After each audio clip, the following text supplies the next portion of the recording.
Good morning. It's Tuesday, the 10th of March. My name is Na Ashoko. You're welcome to the morning news. And now, the headlines.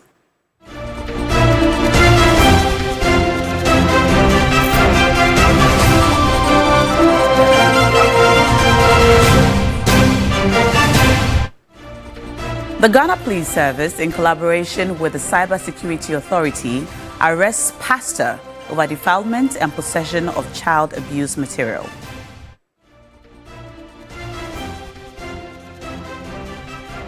Strike by Civil and Local Government Staff Association, CLOSAG, enters its second day today, following an inconclusive meeting with the Fair Wages and Salaries Commission. Minister of Finance, Dr. Kaysel Atuforsen, bans land transit of selected imports, including cooking oil, to block revenue leakages.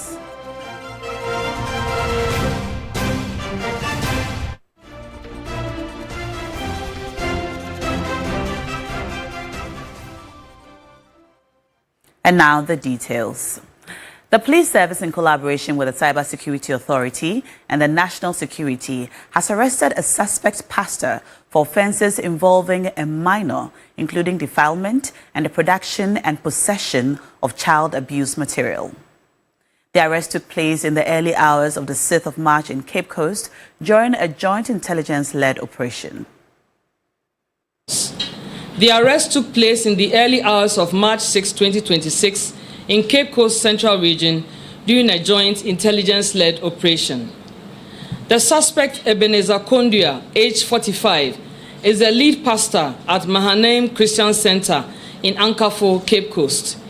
He was apprehended in Waraba, a suburb of Iguasi in Cape Coast. The suspect is also known to operate a Facebook profile under the name Reverend Dr. Kondua, where he portrays himself as a trained gynecologist and international marriage counselor. Investigations reveal that in August 2021, the suspect welcomed the survivor, then a 13-year-old junior high school student, into his home under the guise of providing spiritual counseling and behavioral correction. From that point, the suspect repeatedly subjected the survivor to sexual abuse over an extended period. He also recorded videos of the abuse on his mobile phone. In some instances, he forced the survivor to hold up materials displaying an adult pornographic website and to state on camera that she was accessible on that platform with apparent intent to distribute such content online. The abuse came to light when the survivor confided in her school headmistress.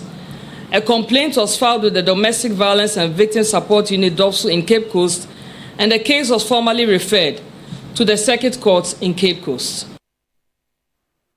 A meeting between the Fair Wages and Salaries Commission and the Civil and Local Government Staff Association of Ghana, CLOSAG, has ended inconclusively, leaving the nationwide strike by the association still in force. CLOSAG says the commission indicated it would need to consult other key stakeholders before it can persuade the association to call off this industrial action. Meanwhile, the Local Government Workers Union has also joined the strike. The meeting between parties was held behind closed doors and lasted for about an hour. At the end of the discussions, officials of the Fair Wages and Salaries Commission were unable to convince CLOSAG and the Local Government Workers Union to suspend their strike. Executive Secretary of CLOSAG says the strike will continue until government is able to address their concerns. The Fair Wages is going back to consult with government and get back to us. And you are satisfied with that? Yeah, we are satisfied with it now. You are going to consult government in what way? Because this is a finalized something, concluded and ready to be implemented.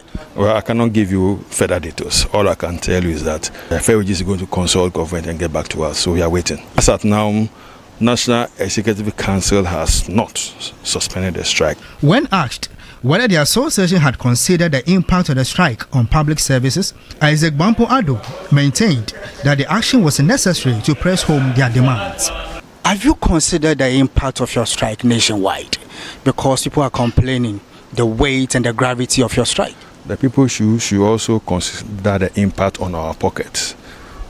Our children are being thrown out of school. We are having issues with our spouses. And now it used to be the case that civil servants are held in high esteem, but we are highly demoralized. So they should also consider that. General Secretary of the Local Government Workers Union also emphasized the importance of the union's decision to join the strike in solidarity with CLOGSAG. It's a general issue. We can't single out local government workers union from CLOGSAG. This is a general issue. It's affecting everyone in the assembly. So I think we joining them to fight for this is the right direction. Meanwhile, government ministries across the country were a pale shadow of their usual activity this morning as the strike took effect. CLOGSAG is demanding the immediate implementation and payment of its agreed salary structure as well as improved conditions of service. Our first port of call was the Ministry of Labour, Jobs and Employment, where the atmosphere was unusually quiet. The precincts appeared largely deserted, with only the reception area showing minimal activity. At the office of the Registrar of Companies, however, the environment was relatively busy, with several clients present to transact business. We sought to find out why staff at the office were working despite the ongoing strike. The Deputy Registrar of Companies, Benjamin Zigosh Nyakwenu, explained that staff of the office are not members of CLOGSAG. It is not because we don't respect the decision of CLOGSAG. It is because by law, the law have hived us from Registrar General Department. And so the law says that we are public service. So we are under Public Service Commission. And now, the Finance Minister, Dr. Kaysel Asuforsin, has ordered an immediate ban on land transit of some selected imported goods through Ghana's borders. This is in a move aimed at tightening border control and protecting government revenue. This directive follows a meeting between the minister, the Acting Commissioner of Customs, Aaron Akono, and the management of the Customs Division of the Ghana Revenue Authority. Under the new measures, products including cooking oil, rice, sugar, frozen foods, textiles, flour, canned tomatoes, pasta, and pharmaceutical products will no longer be allowed to enter or transit through Ghana via land borders.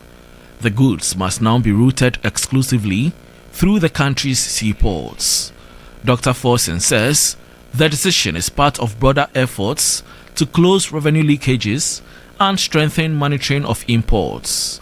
The Finance Minister has also ordered the recentralization of the Customs Technical Services Bureau, creating a one-stop shop for valuation while enhancing intelligence sharing, including data generated through the Publican AI system. All departments within the Customs Division have been directed to ensure strict compliance with the new directives. And now the Electricity Company of Ghana, ECG, is dispelling claims of a return of a period of frequent power outages, also known as DUMSO, in the light of their ongoing planned maintenance work.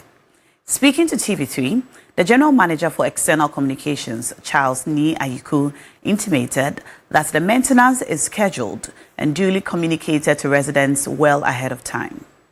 Noor Mohammed reports. Business owners and residents across some areas in the Accra East and West regions have been cautioned by the Electricity Company of Ghana, ECG, to prepare for a temporary interruption in power supply on Monday, March 9. The maintenance exercise, which began last week, is set to run from 9 a.m. to 5 p.m. during working hours. However, some Ghanaians have made claims of a return to DUMSO, accusing ECG of using the planned maintenance works as a cover-up. To have enough power to serve a customer, this is not DUMSO. If there's DUMSO, who say it? Are you getting it? There's no DUMSO. I can assure you. He also stressed the importance of the exercise and asked Ghanaians not to panic. So for every planned maintenance, there is a schedule. And then we also announce the affected areas. So for instance, we can say, looking at the work that has to be done, we'll start from 9 a.m. and then by 3, 4 or 5, we end. And then you get your lights back. In every single part of the world where there is electricity, their utility, they maintain their machines, they maintain their installations. So it is not, this is nothing new. We do that every single time when there's the need. The National Road Safety Authority has partnered with Media General to intensify road safety awareness ahead of the Ramadan and Easter festivities. The initiative comes as authorities raise concerns over the rising number of road crashes recorded across the community and country. Data from the National Road Safety Authority shows that 14,743 road crashes were recorded in Ghana in 2025, resulting in 2,949 deaths and more than 16,700 injuries. Lives continue to be lost on the roads due to the disregard for road safety regulations. The National Road Safety Authority and Media General are partnering to ensure safety on the roads. With travel expected to increase during the Ramadan and Easter period, the partnership aims to use Media General's platform to promote responsible road use and strengthen public education on road safety. We are heading towards Easter as well as the Eid festival. The National Road Safety Authority is of the view that these activities leads to traveling across the length and breadth of this country, and this will come with its attendant problems of road crashes. Enforcement alone is not enough. We also need to ensure that drivers, pedestrians have a changed behavior. The statistics that we have now is scary, and they are on the ascendancy. With nearly 3,000 lives lost to road crashes in 2025, authorities say the changing driver behavior is more urgent than ever as they push for safer roads during the festive travel season.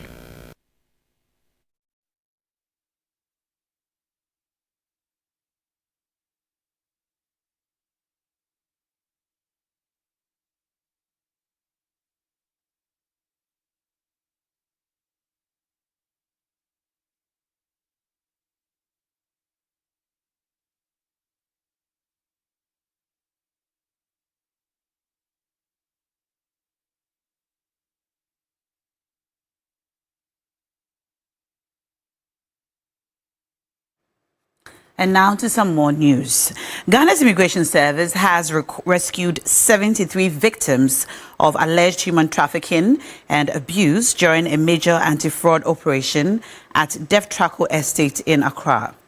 The intelligence-led raid led to the arrest of 93 Nigerian nationals suspected of engaging in internet fraud and immigration offences. Authorities say the victims had endured severe torture and exploitation, while several items including counterfeit US dollars, fake gold bars, laptops, mobile phones and more were retrieved from the suspects.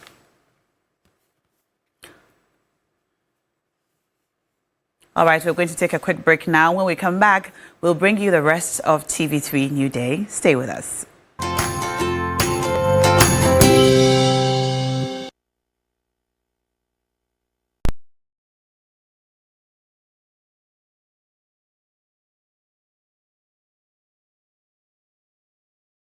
Welcome to NLA 590 Mobile. Today we will discuss how you can win cash by playing 590 on your phone or online. Visit 590mobile.com.gh or dial *959# on any handset or network and choose option 7 on the menu for PERM 3. PERMing allows you to increase your chances of a winning combination. PERM 3 gives you 2,100 times your stake amount when 3 or more numbers from your selection appear in any order. You need to select from 4 or up to a maximum of 10 numbers, all between 1 to 90, to play PERM 3. Thank you for your attention. And remember, you can stake your favorite NLA 590 lottery on your phone or online right now. All wins are paid same day, in full, and direct to your Momo. Please dial 030-824-9477 for any assistance. 590 Mobile. And down some. Hey, my head really aches. Feeling cold and feverish. Sorry. I know the solution to your problem. It is Procode. Procode? I bought some 3 days ago, but I'm not seeing any improvement. You can even have a look. This is fake. Let's go to the drugstore. Please, we want Procode. No, not this. Oh, but this does the same work, and it's even far cheaper. No, we insist you give us Procode from Kojak. I don't understand why people give this fake Procode, and where they don't give the fake one, then they give you a similar one with a different name and tell you it works the same. But it is not so. If it's not Procode from Kojak, then we won't accept it. So this is the original Procode. It has the logo and Kojak boldly written on it. Yes, for quick and effective relief from headache, flu, nasal congestion and other feverish conditions, insist on Procode from Kojak. Procode, K-O-J-A-C-H. Procode. This advert is FDA approved. Life can be giving it to you water like that, and everything around you will be affected big time. Too many uncertainties and fears. But with the right partner like Empo Life Insurance Ghana, you are sorted. Say kutu, say bam. You get the best healthcare, solid pensions trust policies, and the peace of mind to grow your business and focus on what truly matters. Empo Insurance, empowering people.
For school? Yes! My champs, they use a lot of energy at school. I know because imagine the energy they may have used up to return home this transformed every day. Your champs need nourishment and energy. Give them the Milo Energy at breakfast, now with vitamin D that supports energy release to help their daily performance. Milo, energy to go further. This advert is FDA approved.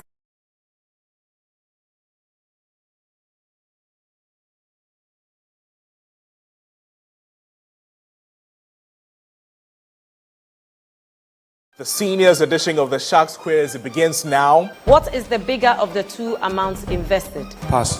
871. 871 is incorrect. The answer is 6,000. You are correct. It was 6,000. Rotational analog of force in linear motion is... That's all. Torque. Torque is correct. My levels fluctuate, influencing mood, energy, and strength. I am a powerful hormone. That is David. Progesterone. Incorrect. Testosterone. You are correct. Who wrote the novel A Grain of Wheat? Alfred. Ngugi wa Thiong'o. That's true. Tell me the name of the dancer. Emmanuel. La Quinza. Liquinda. No. Right, the person we were looking for was Lisa Kwama. Senior Sharks Season 9, coming soon on TV3.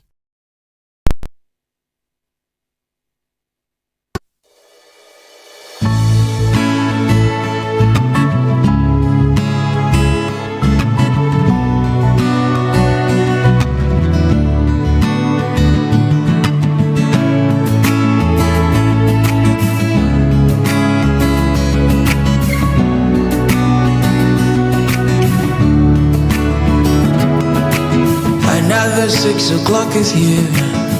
Wake up and meet the morning dear. Brand new day, it's a brand new slate. Like Barack say, yes I can. Don't let the worries of yesterday hold you down on this lovely day. Well, look up in the mirror and say, yes I can. Open your face, open your face. Nothing away, nothing away. Kani mukwala kabo. Magana marekena blow. Nothing away, nothing away. Open your face, open your face. Magana marekena blow.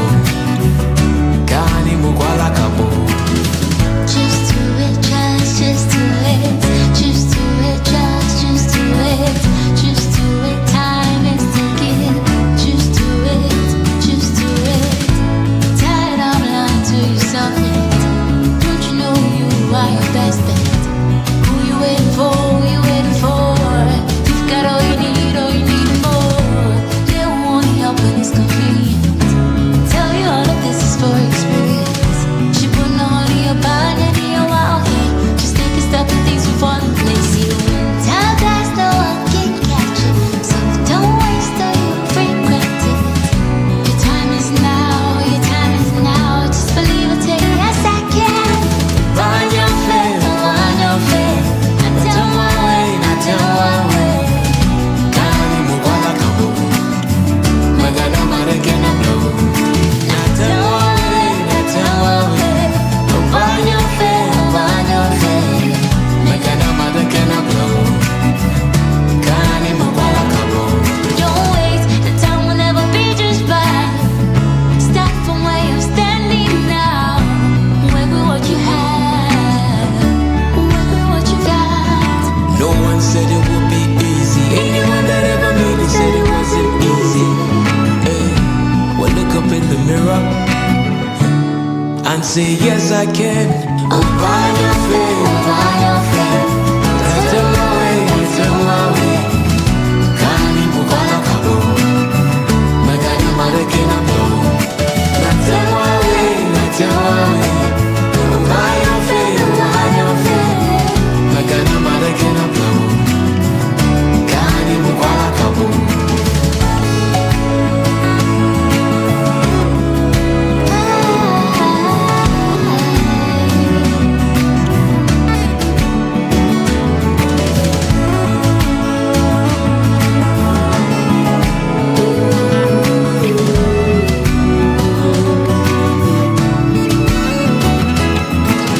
Find your faith, find your faith.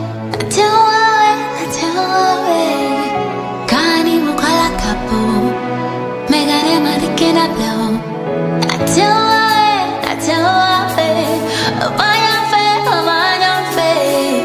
Megane marekena blow. Kani mukwala kapo. Find your faith, find your faith. I tell my way. Kani mukwala kabo. Magana marekena blow.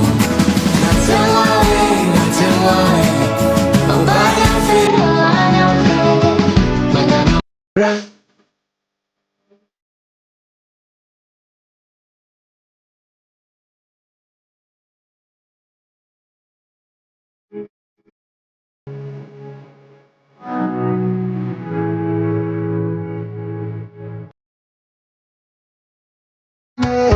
What if I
of this morning segment. Charlie, R2Bs. Refuse to be broke. Yeah. Still refuse to be broke. That's yeah, R2Bs. Refuse to be broke. Yeah. Good morning. Good morning, Cookie. Good morning. Morning, I actually Cookie. love your dress. Who made this one? Pistis? No. I always get your local designers wrong. Amachua made this one. Yes. Oh, yeah. Oh, it's Amachua. Yes. Say I love Amachua. this. I No, love it's this. I love this. Amachua. Yes, I love this. Amachua. I love this. Amachua made. Yesterday, I think 2 days or 3 days, Trump was wearing a red tie, and you with Trump, red tie would have been perfect for that press conference. You know, he's been addressed. Yesterday, he did one, was assuring that the war will end and then he acts soon. You know, Trump these days is becoming very evasive. He doesn't know where the war will end. And yesterday he said the war is complete. Yes. And immediately he made that statement. Brent crude reduced over from 100 to under. 82. Yeah. He's a very powerful man. Yes. Trump is a very powerful man. Yeah. And I'm still thinking perhaps maybe he thought that after he wiped out, or their forces alongside Israel wiped out the leaders of Iran, perhaps the regime will capitulate or something like that. But you know, the regime has been structured and rooted in such a way that it's more about the psyche of the people and the buying of the people. So even though you can clearly see that they don't have good leadership, the people that they've brought up seem to support them. Yes. Yeah. And the Iranians are very sharp. They decided to disrupt everything. Oil, flow of supply chain, etc. And now here we are as a standstill. If this continues for 2 more weeks, Ghana, Cote d'Ivoire, and the third world country alongside will be in trouble. In Bangladesh, for example, they are rationing fuel currently. Yeah. And then for those who are doing the Ramadan, I think there was a break, so they've extended the break for the students and things like that, the university, the academicians and all that, just to make sure that consumption is slowed. Perhaps hoping that the war will stop, and hopefully if it doesn't stop this week, next week are we relying on our reserves? We've got 5 weeks. I think so. Now. I'm sure we've started this week. We've got 5 weeks, and we're hoping that it does not escalate. But I mean, experts have also said that it has a way of managing and correcting itself. I've heard experts say that. So there's no alarm actually, because even after we are done using our reserves, there's still a way that the world would still manage and still have fuel. So let's see how it goes. But most importantly, I just want the war to stop, because Dubai, for most African countries, is a place where we go to for trade. We buy almost we buy almost everything into the country and as go of to now. for trade. Exactly. So it's a vacation spot, and it's a spot for trade as well. And it's affecting a lot of things. Our local vendors are complaining right now. Yesterday I was in one of my Samsung phone shops on the Spintex Road. I mean, affiliated to Samsung. I just paid a visit, and you know those phone covers and screen protectors and all of that. They all come from Dubai.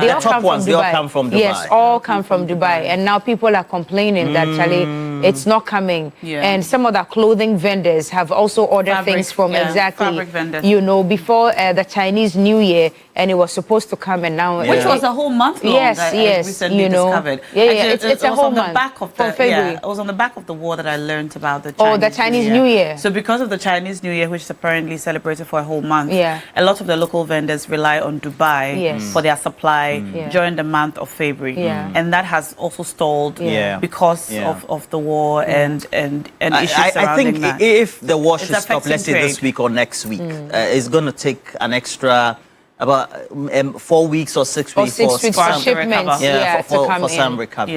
Because usually it takes 8 weeks for you to get your goods from China.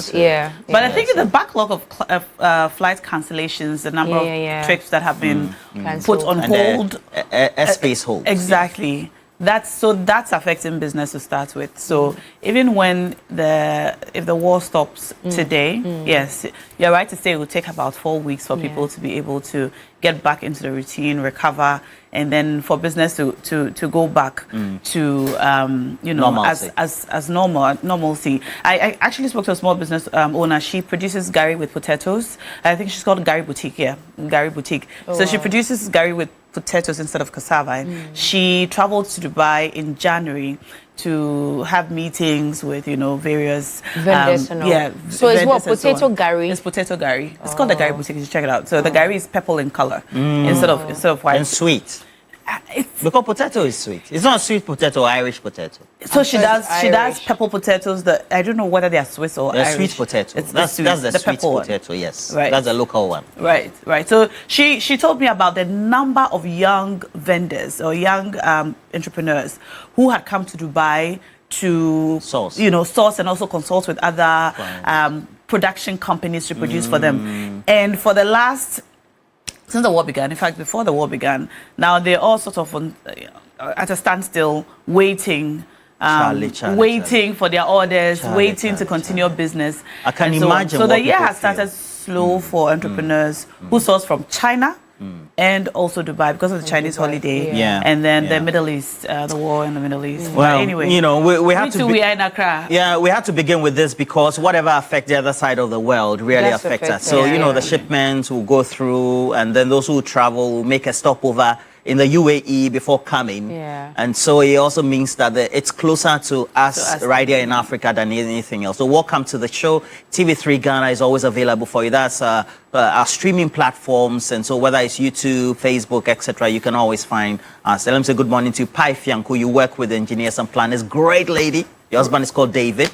And then Alhaji Nuruddin, you're the lead driver for Ibrahim Mahama. Baba, good morning to you as well. Alhaji Nuruddin, good morning. Well, guess who I met? A great friend of mine celebrating the birthday. That's Flora Combat, is the wife of Dr. Salifo Combat. So good morning to you.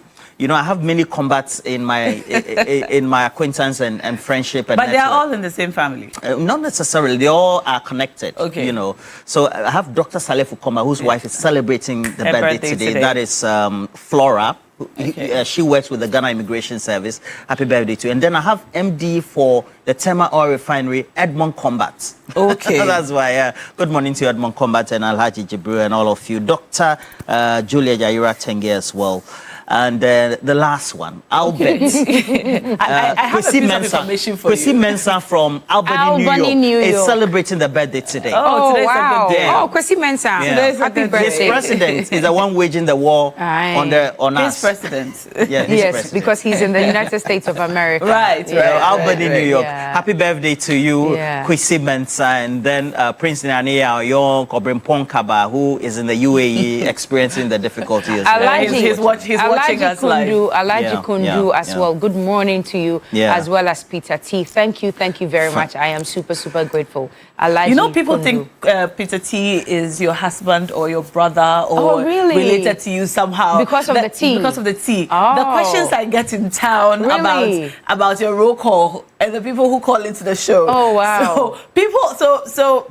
Some people are under the impression that we have a specific set of people who are able to call in the morning. Nah. That is absolutely not so. Exactly. When we have the even phone lines, contemplated and how asked they are questions. able to get on at the time they get on. Yeah. When we activate the phone lines are active. Anybody can call. Yeah. Okay. Anybody can call. Speaking of which, I ran into Randa Shaw.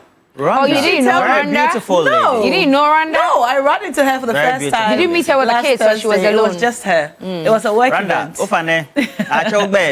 I ran into Randa Shaw, very lovely lady, and we always love it when we meet our viewers and the people who support the show in That's Roland's person. bestie. Yes. Yeah, and Randa Shaw. she gave me a rundown, which I will be sharing. I will be sharing on the show. What's the name again? Azogli. Azoli. F for Azoli.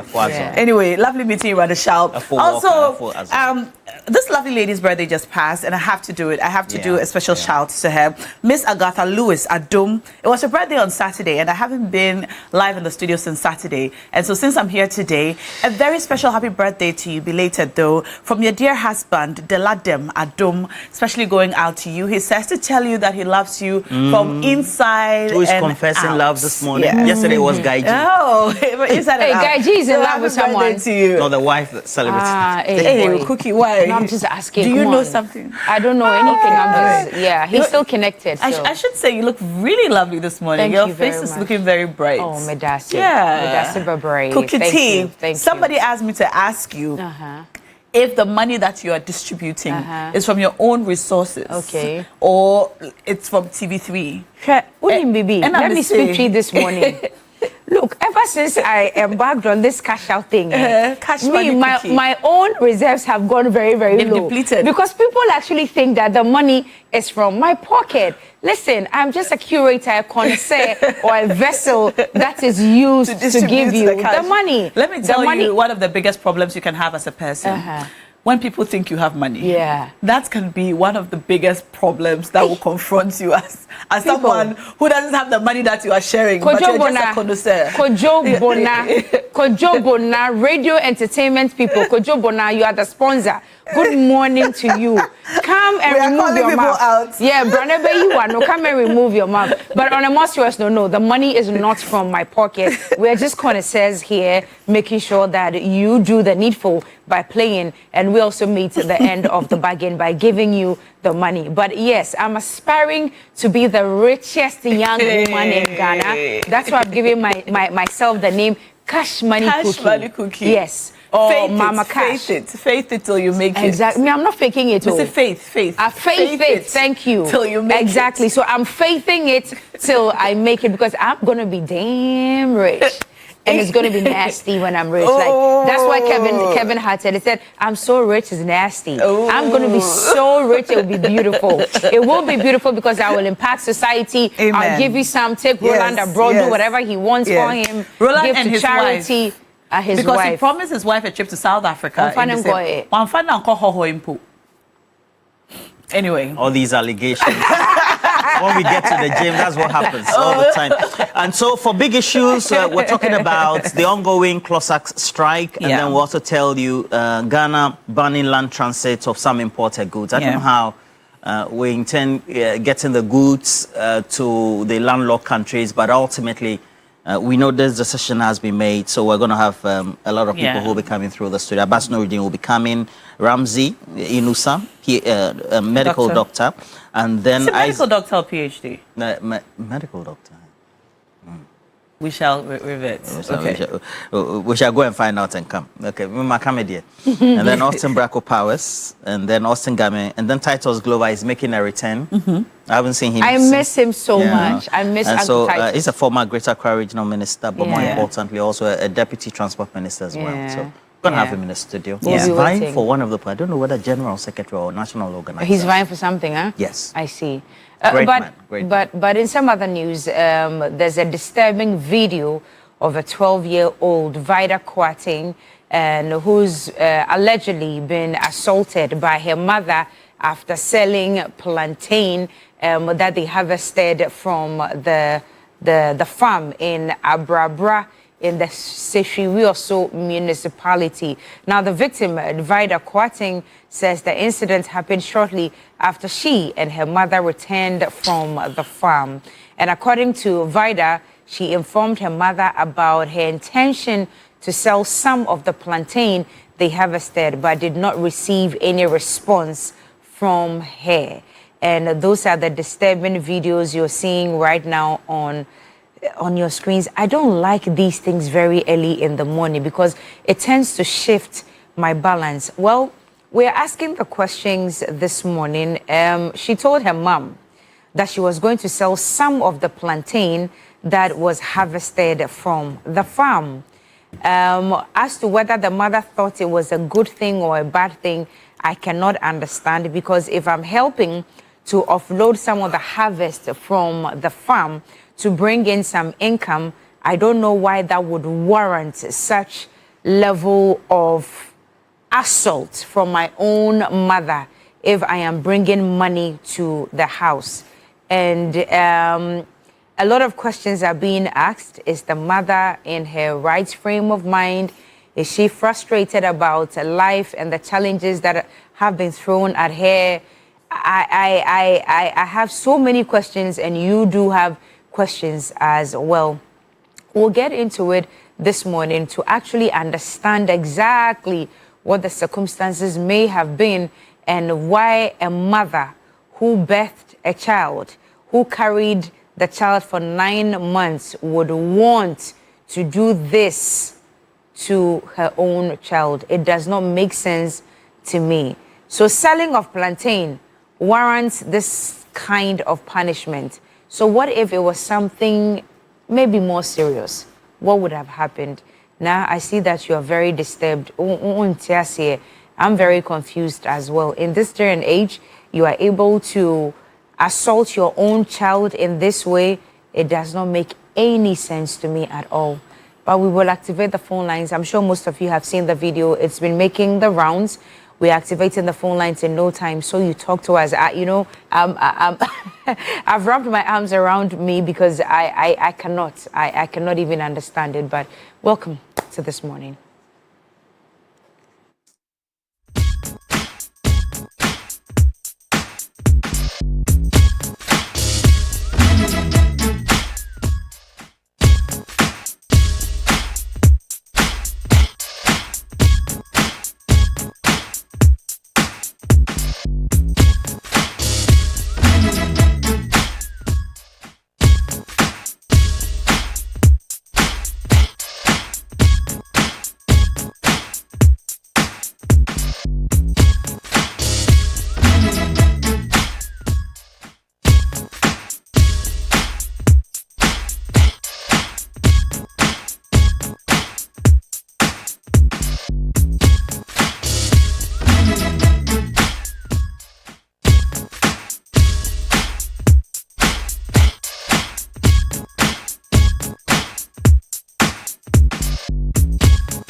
All right, welcome back to This Morning. Let's get into the matter we are talking about this morning. And Rolly, one more time, I'm sure the visuals, please, let's roll the visuals. Very disturbing, actually. But yeah, there you have it. A 12-year-old has been assaulted by the mother for going to the farm to sell plantain. The uncle of the girl has been speaking. Let's take a listen.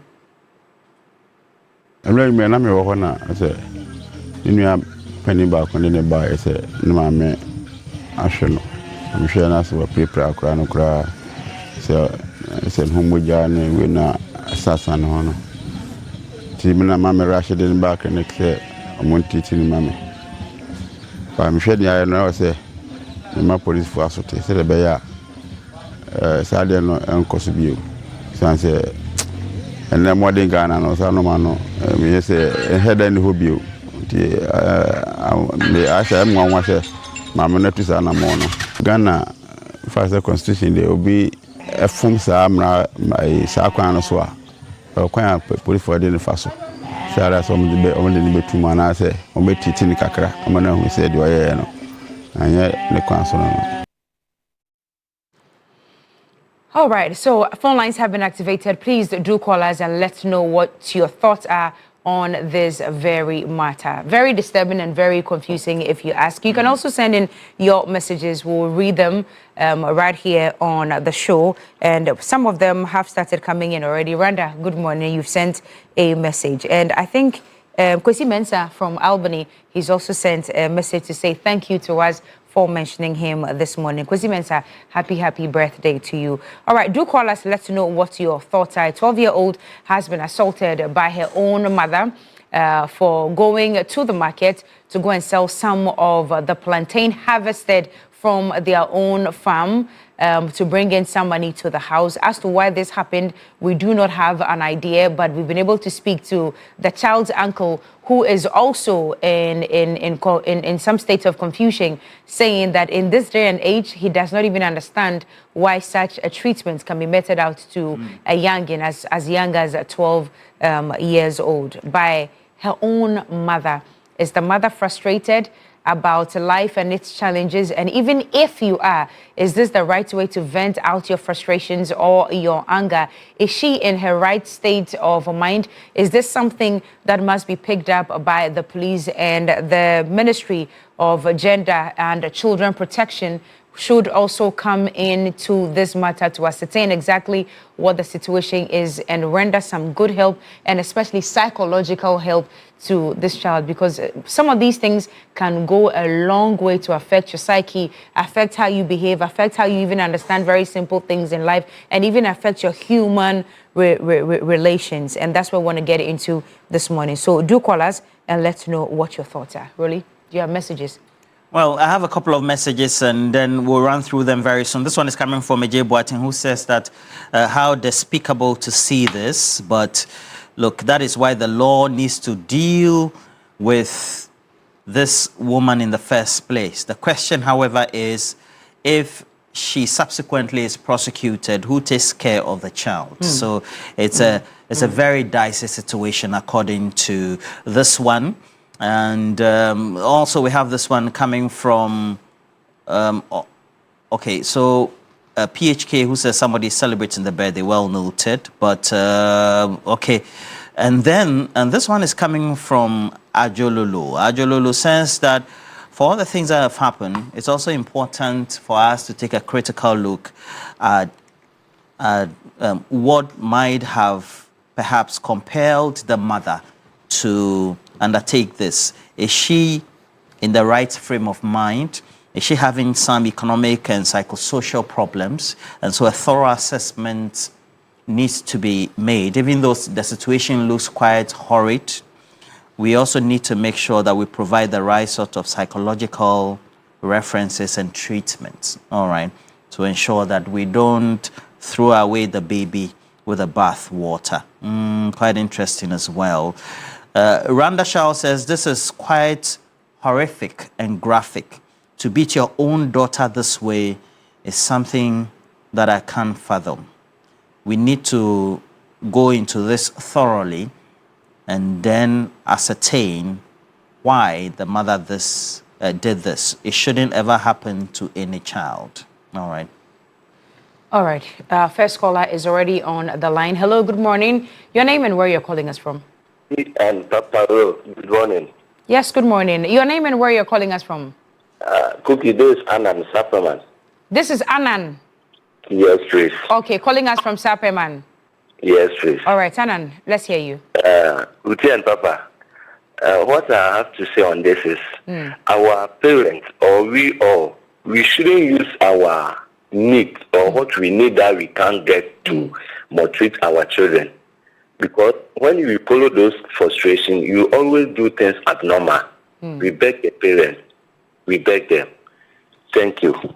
Thank you, too, for calling us. You can call us as well. Let's know what your thoughts are. If you are just joining us, you're welcome to TV3 Newday. And this is This Morning's segment. We're talking about that 12-year-old who's been assaulted by her own mother for taking some of the plantain harvested from the market to go and sell to make some money and bring back to the house. We spoke to the uncle of the child, who's also as confused as we are this morning, and we're asking you what you make of the situation. I'm told our next caller is on the line. You want to pick this one, Roland? All right. Alhaji, Binu Bushele, good morning. Roland. Yeah, how are you? Papa Ro, fine. Look at me. Alhaji, good morning. How are you? I'm very well. I'm very well, Alhaji. I think you also good. Yes, Na is fine as well. She's getting ready for the big issue. We thank God. Let me say my this to Shemima and he has one Alhaji Alasan and Chairman of So Ampofu.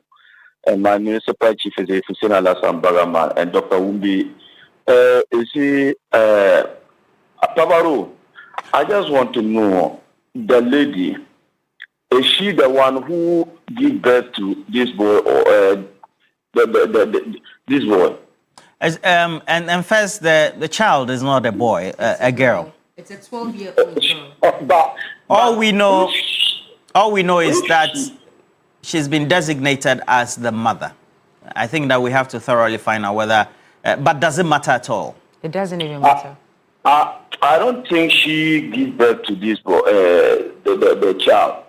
You see, if you give birth to the child and you kill him like this, it means that something worries you, or you are a madman, or you are a mad person. So let's think, how can we doing this to ourselves? But we need to look and do something for her, because if this thing going on like this, it means that you are not being fair for your child. Even if you don't have anything and you send her to sell something and she don't sell it, and you need to look different way to get the money and you need it. How can you beat the child like this? If the class teacher beats your son like this, are you not going to launch the complaint for the police? You will go to launch the complaint for the police. And she's the one giving the birth to the child. And she do it like this. It means that we are not happy at all. What kind of things is that? So let's change our attitude. If you will kill your son, don't kill him by heart. Because if this thing did and the child died, it means that you will be a problem. So may God bless us. Thank you. Thank you, Alhaji. And we already have another caller on Cookie. Yes. Hello, Bright. Good morning. Hello, Bright. Bright, can you hear us? Hello, Bright. I think we lost Bright. Let's get on Facebook and take some more messages. Courage Kotuka says, good morning, Senior Roland and the ladies. As a matter of fact, I'm concerned about the rising fuel price at the pump. Okay, you're talking about something else.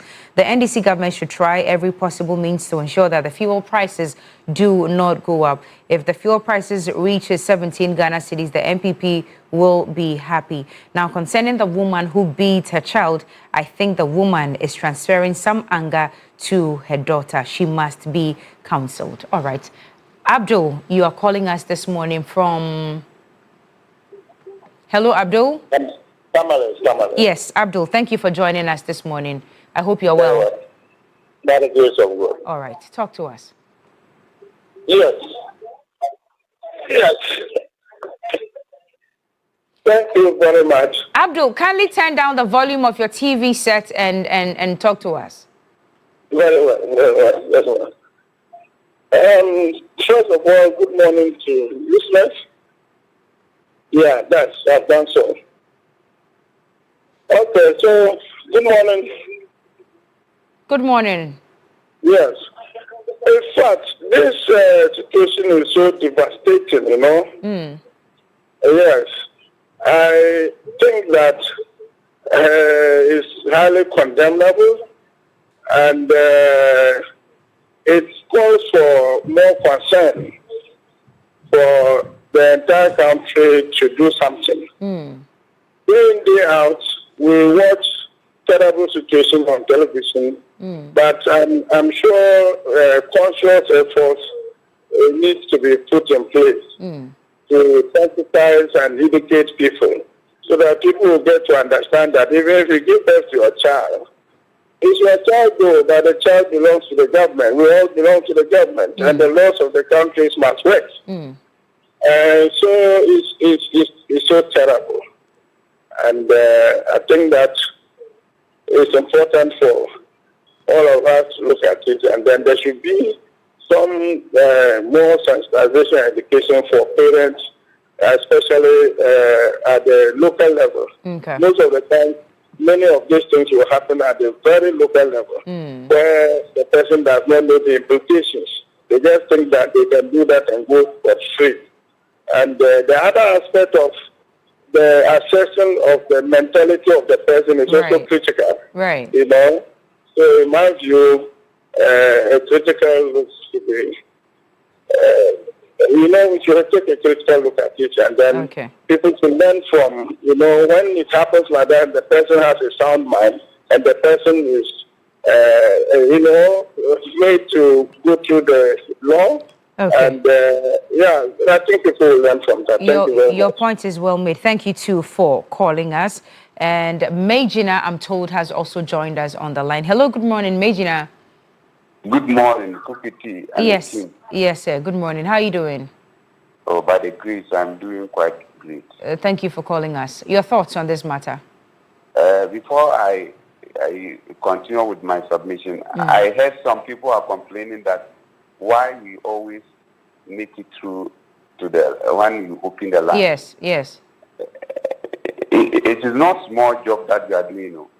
So TV3 need to even reward us. If you look at how we struggle before we penetrate through, it's not small thing. So if you want to get through, you should come to us for classes. Okay. You should come and see I and Alaji and Co. You have to teach them. You have to teach them what it is that you do to get through all the time. Then. Cookie Tea, you know what? I believe that there must be a law allowing every Ghanaian to, when it gets to a period, you go and check your mental stableness. I say this because research shows that all of us, we have a bit of mental disorder that we need to check on our mind regularly. I don't know if... Where is this? Majina, where is this research from? Who is it backed by? Who certified it? What research is this? What source did you take this from? If you check, many reports shows that there are possibilities. If you go to mental health department, you can send your man to go and check. There are reports, World Health Organization reports there, Ghana Health, there are reports. But is that we are not paying attention to that. Okay, okay. So look at this, the complaint that has been made against a child. Just selling the plantain. Is it that the amount that he sold to was less or what? Okay. And again, if he sold the commodity, is he selling it and taking the money or giving it to the mother? So why should you beat the child if he has been able to sell some of the plantain for you, which I believe that you harvest to sell. So this does not make sense to me. I'd rather I back you what you just said, that the woman might have some mental disorderness. So I think that it is time we do something crucial. And I want to take this opportunity to draw the government attention to mental health issues. Okay. Because when you go to their facility, they lack so many things. Right. And the police commander, Bono, regional police commander, he likes the way you guys do your things. Majina, thank you very much. Majina, other people would have to call us also, so sorry we had to let you go. But Philip Abochi says, good morning, Cookie and Rolly. Notably, some of the mothers are teenage mothers and lack of proper parental guidance, which often results in them assaulting their own children over issues such as the sale of plantain. I commend Honorable Walachi, the Municipal Chief Executive of K2 South, and the Philip Abochi for K2 South. This is Philip Abochi from Keta. Do you have messages, really? I have a lot of them, but we have one more call. Okay. Caller. Abdul Rahman, thank you for joining us this morning. Where are you calling from? Madam, good morning. I'm calling from Medina. From Medina? Yes. Rahman, what time did you get home yesterday? Have you experienced the difficulty with the traffic situation also? No, madam. No. Okay, all right. Let's get to the matter. I've been relaxing at home, so I didn't go out. Okay, you are very lucky then. Let's madam. This is what I'm saying. Child from the village and city. Was the child changed before he was beaten up like that? I don't know. We do not know that for sure yet. What? If it could be a city girl, you'll be standing like this, your mother will be beating you to the extent. You could have run away. You can't do that.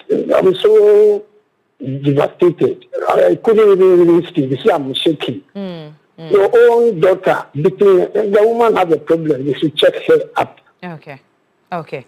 All right. Thank you. The child could have run, if not beating, you could have run and beaten to that extent. Okay, I'm so sorry. All right. Thank you for calling us. The child. Yeah. Thank you. Thank you for calling us. Another caller on the line. Hello, good morning. Good morning, my sister. How are you? Very well, thank you. Your name and where you're calling us from? I am Dan, and I call from who? Okay, Dan. Let's hear you. Yeah. You see, I am disappointed at the Ghanaian attitude. We refuse to discipline children. We can talk of the excesses, but when we are talking of coming from bringing food stuff to the house to be sold, and you on your own, you told your mother didn't respond, didn't give you an answer, and you have gone ahead. What will be the deterrent tomorrow from him doing sin? I think our Ghanaian children are becoming something. So I think... Danny, hold on. But we understand what you're saying, and I identify with it. Some of the kids can actually be very stubborn. But what level of stubbornness warrants this type of assault? This degree and this level of assault? I mean, you're a parent, I'm sure. Would you do this to your own daughter or your son, even if they turned a blind eye, or maybe they refused to listen to what you told them, the instructions you gave them? I talk of the excesses. The level of beating was too much. Okay. But I think there should be some measurable form of punishment to children. Okay. Today, our children in Ghana, because when they do and you punish them, the media will pick it up. And I think we lost Daniel on. So we have a couple of messages. We'll just quickly go through. Let me say good morning to you, Moses Aklobo, a great friend. Wishing you all the best. I know that you were bereaved over the week. I wasn't able to go through because of exigencies of the time. It says, what you see on the child's body is not exactly what it is. At 12 years, what is the business of a 12-year-old to go selling? Key question. And then Money is watching us from the UK, says that can we give the mother also the same punishment as a replication, and perhaps she may also get to have a feel of the difficulties and the punishment she meted out to the child. And we'll move on to the next one. Sherry Giovanni, good morning, says the sad aspect of this is you see couples moving from one place to another for a child. And when they are giving one, they become terrorists to these same children. This woman must go through some harsh punishment. May we never marry such women as wives. Good morning to Felix Selom Dali. And coming from Sherry Giovanni as well, I'll read a couple. Hartwell Selassie Tamaklo, good morning. Based in Doma, says that, importantly, this is pathetic. This child needs psychological therapy, not to talk about a thorough investigation and punishment that needs to be meted out to the mother as well. I heard Cookie saying she went to sell at the market. It's not the market she sold the plantain, but in the neighborhood. And this one sent to us by Matthew Ahiave, who is watching us currently. BT Sly, I see, says the woman is wicked. The severity of the harm also shows that for all intents and purposes, she wanted to literally kill the poor child. The law should be swift at punishing such offenders when found guilty without delay.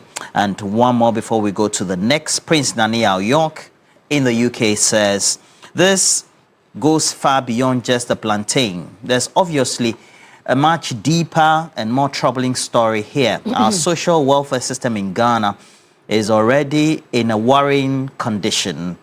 If this woman ends up being arrested, how exactly is our child protection system supposed to step in to properly care for the child and support the child, especially given how dysfunctional we know the system currently is? The whole situation feels extremely fragile and deeply alarming. From Prince Daniel York. Okay. Thank you, Prince Daniel York. Another caller is on the telephone lines this morning. Hello. This is TV3 Newday. Hello? Yes, good morning. Good morning. Sir. Yes, good morning. Good morning. Good morning. Good morning. Yeah. I'm speaking from Takwa. I'm Lawrence. Okay, Lawrence, let's hear you. In fact, looking at the situation, in fact, I don't see the woman to be a woman. Okay. Because how can you treat a woman being like this? How can you treat your own child? What offense at all? This is too barbaric. It is too barbaric. And I don't know whether this action has been reported to the police. They have to, have some action against it. Okay. Instead, as a deterrent. Okay. You don't even have to punish someone and your own child. Even if it's a thief, you don't treat that person like that. Because the person is a human being. Okay.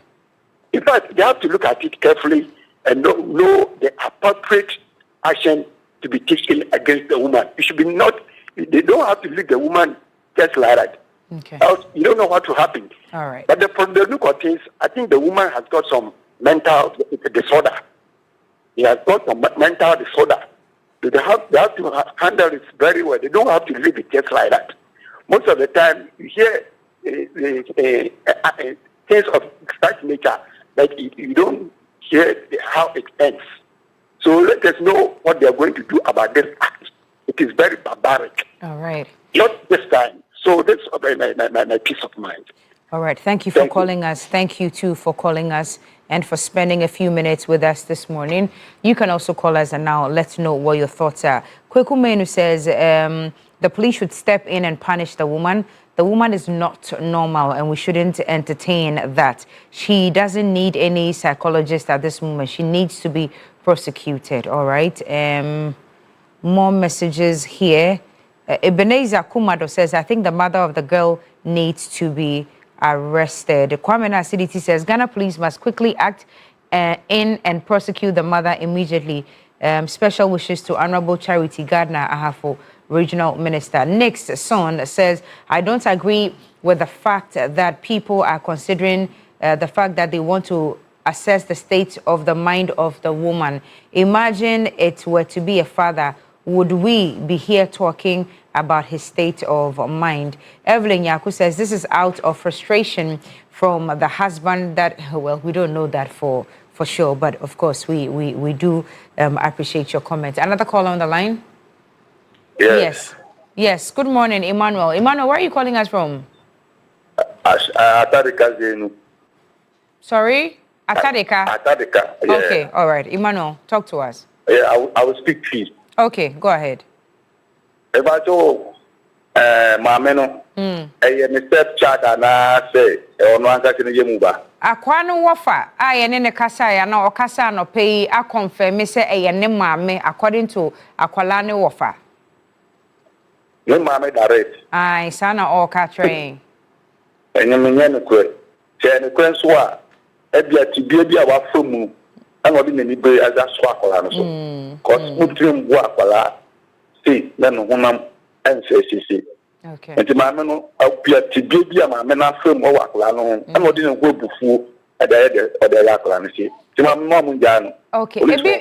Ebi mu so afra no pay ebi mu say nanse nkwala no omaso ayeden dodo enti ebi o say ye hwe nkwala no so because ebi away no according to the story no okacha ne mame so person okoto plantain ba ne mame ampene so wa mane muaye bia enti no we so ye blame akwala na ana say asotwe no edosu dodo for just this your friend is saying boni akwala na ya na. Oh, boni die we den ye say boni bata akwala kuma obade die aba na de atian but wo be tiana nya kwan we so see. Okay. Ye ka se men for san ka ko we tin dun sa kan but to the extent say moja kra wo ne chini na still kra show say ka se jan kra still we bono. Okay. Yabi o ti akwala no de asodi ne sen kwala na asodi de wo pa. Okay. But abana na de betiam kakra ba nya to the extent see obeja amane. And also both sides in Nemo, but my man is a coconto nakuma. Okay. Yeah, that's itself, Freya. Thank you so much. We have a couple of comments, so we'll take those comments quickly before we give it a wrap this morning. We had intended to call a legal practitioner also to have a thorough conversation on the subject regarding what the law really says. But for all intents and purposes, Ishmael Akwa is watching us and says that a truly gruesome moment just to watch a mother beating a child but importantly, we have to make sure that the law works to ensure parents, guardians, and elders in a household don't continue to abuse children. It's very important that we do this, all right? And so that's coming from Ishmael Akwa, watching us from Tema, and then who says, happy birthday to my son. Ishmael Akwa says, the son, Noel Michael Inshira Kweku Akwa is celebrating the birthday today and says that on a day where my son is celebrating the birthday, this is how somebody else, a child, again, is being abused. What a sad day. Ishmael Akwa, good morning to you. And then Noel Michael Inshira Kweku Akwa, happy birthday to you as well. And Epiphany says that this is quite sad. As an educationist, I find this quite disturbing. Critically, something needs to be done about the current state about this. And then Kwesi Mensah says, very soon such people, such people would have to be reined in and then punished. All right. And then Paul is also watching us this morning. Paul, good morning to you. And then says that happy birthday to Ellis Caden Quist. Happy birthday as well. And then Alberto Noretti, who works with the Graphic Communications Group Limited, corresponds in the Volta region, says that the woman must be caged. You do not correct a child by destroying the child, psychologically, especially. Ni Atukwe Kwe also sends a message and says that this is a very bad parent. I think we all agree. Isaac Hughes from Takrady also sends a message. And then Alhaji Jibril of National Security says that the law must work. This is quite sad watching the child, and says good morning to Mr. Peter Mahama and the Director General of the Ghana Port and Harbours Authority. And Alhaji Jibril of National Security sending that as well. Stanley on Facebook has sent in a long one. Let's see if we'll be able to read it before we take a break. Says child abuse in any form should not be tolerated, especially when it involves a parent who is supposed to protect the child. A 12-year-old is still very vulnerable and depends on adults for care and guidance. As a society, we must strengthen education on positive parenting and anger management so parents can learn better ways to discipline children without violence.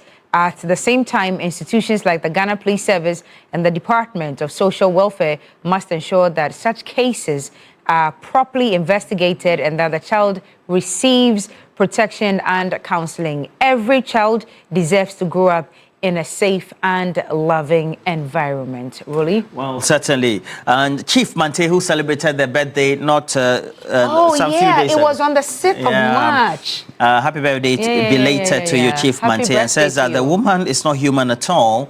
But that's where our comment section as well as the taking of calls ends this morning before we go for a break. But importantly, we have to tell our viewers about Ramadan.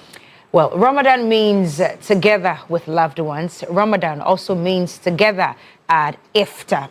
Now, Ramadan means together in spirit, and also Ramadan means that together with Lipton, as you can see here this morning, this season, make every moment better with a warm cup of yellow, Lipton yellow label tea, brewed with love and served with a smile. So share more meals, check up more on loved ones. You do that all the time, and I love that about you. And spend more time in reflection and conversation. This Ramadan, do more with a cup of Lipton tea, because tea is for togetherness. Wishing all of our Muslim brothers and sisters a happy Ramadan. I think it's ending somewhere next week. My brother Rashid tells me it probably will be on Thursday or on Friday, but until then, please make sure that you're sharing a cup of yellow label Lipton tea. Yeah, and before we go for a break, Emmanuel Okwesi Aqua in Takwa also sends a message and says that I think this goes beyond the act of the child selling the plantain. How many children does the woman have as children, and what did the woman beat? Why did the woman beat her up without escorting the child to where exactly or who she sold the plantain to? And she may also be doing that out of frustration, not from the child alone, but from the husband or her life. I think that we've talked about that. Emmanuel Kwesi Akwa from Takwa giving us that last message. That's why we have to go for a break, right? Yep, we'll take a break. When we come back, we'll be here with the big issue.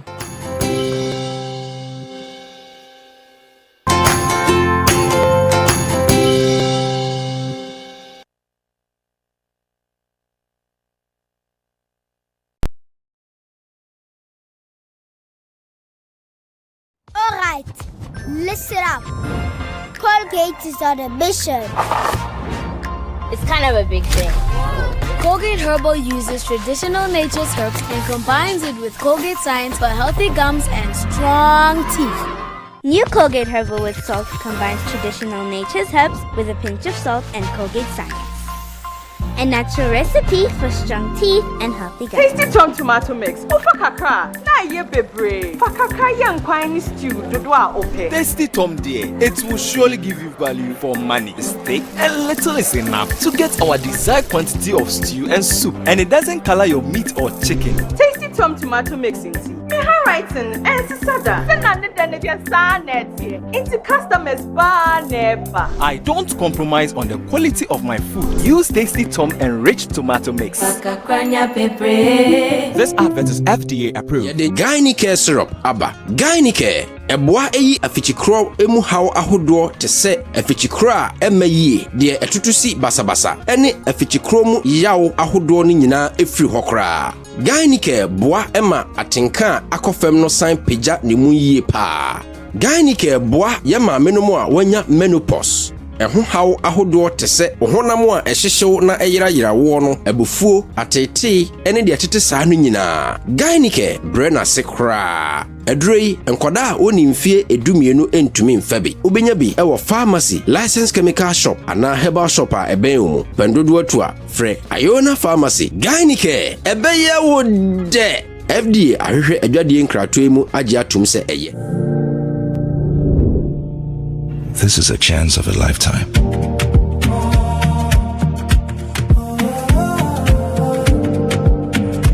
My opportunity.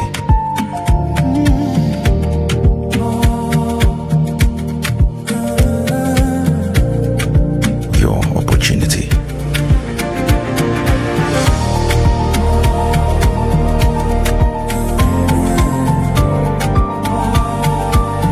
Let's build Ghana together. Come on, let's go.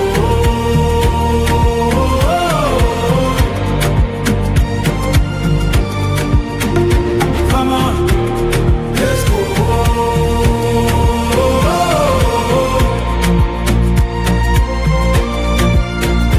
Come on, let's go.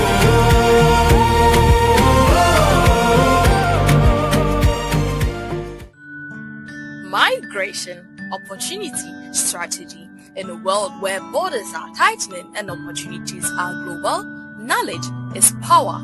You are warmly invited to the official launch of the Immigration Formula, Rules, Packaging and Strategy, a groundbreaking first immigration law book in Ghana by Wanda Victor Couture Esquire. This must-read work breaks down the rules behind immigration systems, shows how applications are properly packaged, and reveals the strategic thinking that separates approvals from rejections. Whether you're a professional, student, policymaker, or aspiring migrant, this book equips you to make informed, lawful, and strategic immigration decisions. The book features a powerful foreword by Professor Dr. Larry A. Dimato, former editor-in-chief of the American Business Law Journal, and His Lordship Justice Emmanuel Yonikulendi, Justice of the Supreme Court of Ghana. The program would be chaired by His Lordship Justice Emmanuel Yonikulendi, and a UK-based immigration and asylum practitioner, lawyer Ransford Echo, shall be the book reviewer. Please join us on Friday, March 13, 2026 at the Ghana Shippers Authority Ridge, Accra, 4 p.m. prompt. The main aim of this book is to help lawyers and non-lawyers to navigate the complex world of immigration. Get ready to grab a copy of the Immigration Formula now. Thank you.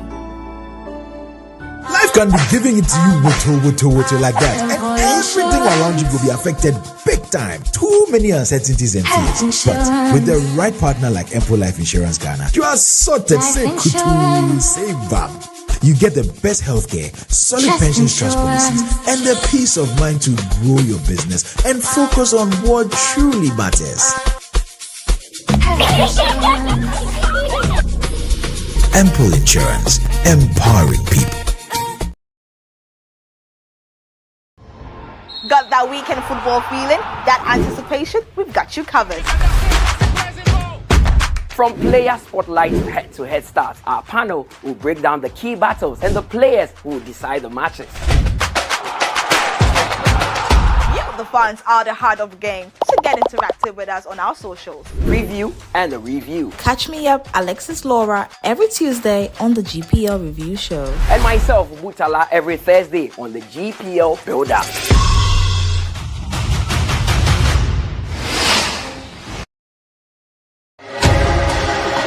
TV3 Talented Kids is back again!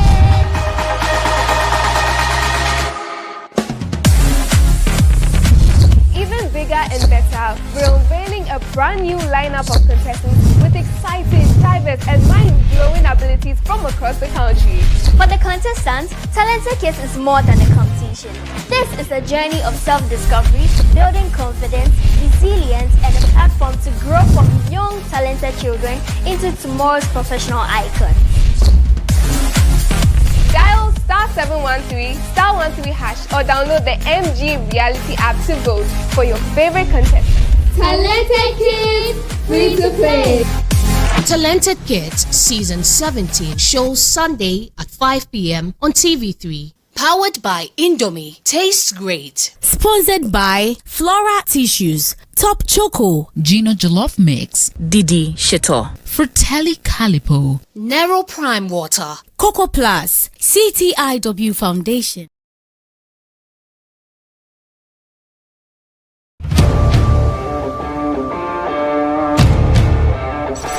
Give them the other one. Give them the other one.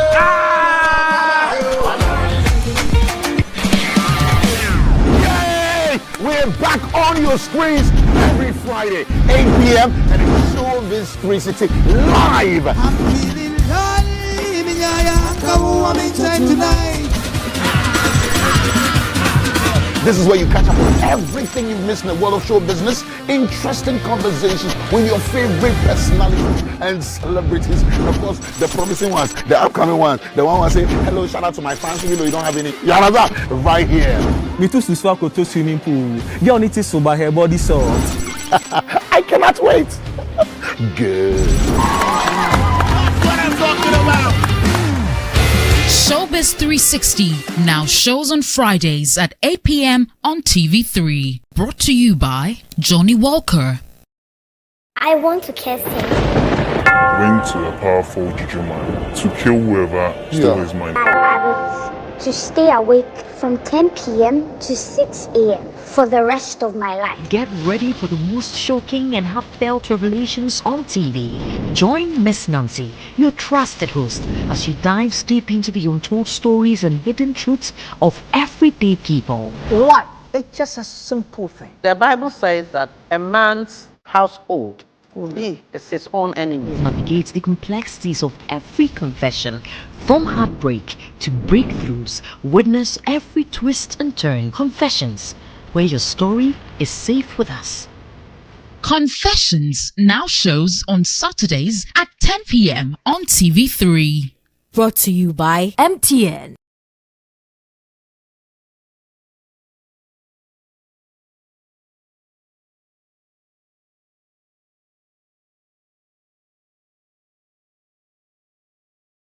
Talk, because I already know everything now. I don't know anything. I don't know anything. I think that it's better that you talk to me, because otherwise I'm going to call the police. Malu, and you know it was Amora. She forced me to switch the results. They grew up together, but the world tore them apart. What did you do to Gianni? Don't go in there. Murderer! God knows that I didn't mean to kill her, but I killed Gianni. I'm gonna kill you. Now fate will bring them back, but not without a fight. Love, betrayal, and a past that won't stay buried. I didn't do anything, man. I didn't do anything. You tried to kill my wife. You're crazy, man. Beto, what are you doing? Stop it. Are you crazy? 3 hearts, 1 destiny. Who will win when love gets tangled? Tangled Hearts shows Monday to Thursday at 8 p.m. on TV3. Brought to you by Deluxy Acrylic Paint. Nero Prime Water. Trust in every drop.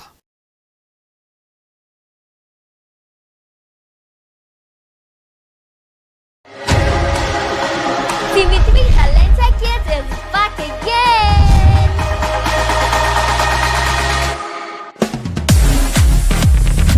Even bigger and better, we're unveiling a brand new lineup of contestants with exciting, diverse, and mind-blowing abilities from across the country. For the contestants, Talented Kids is more than a competition. This is a journey of self-discovery, building confidence, resilience, and a platform to grow from young, talented children into tomorrow's professional icons. Dial *713 *13# or download the MG Reality app to vote for your favorite contestant. Talented Kids, free to play.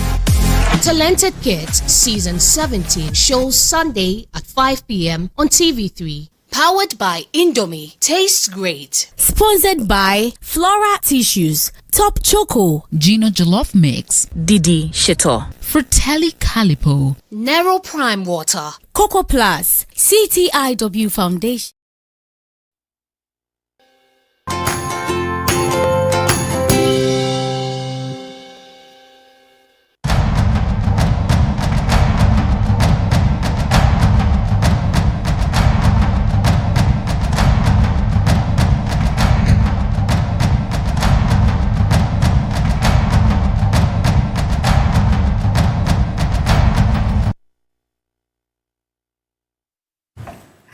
You're welcome back.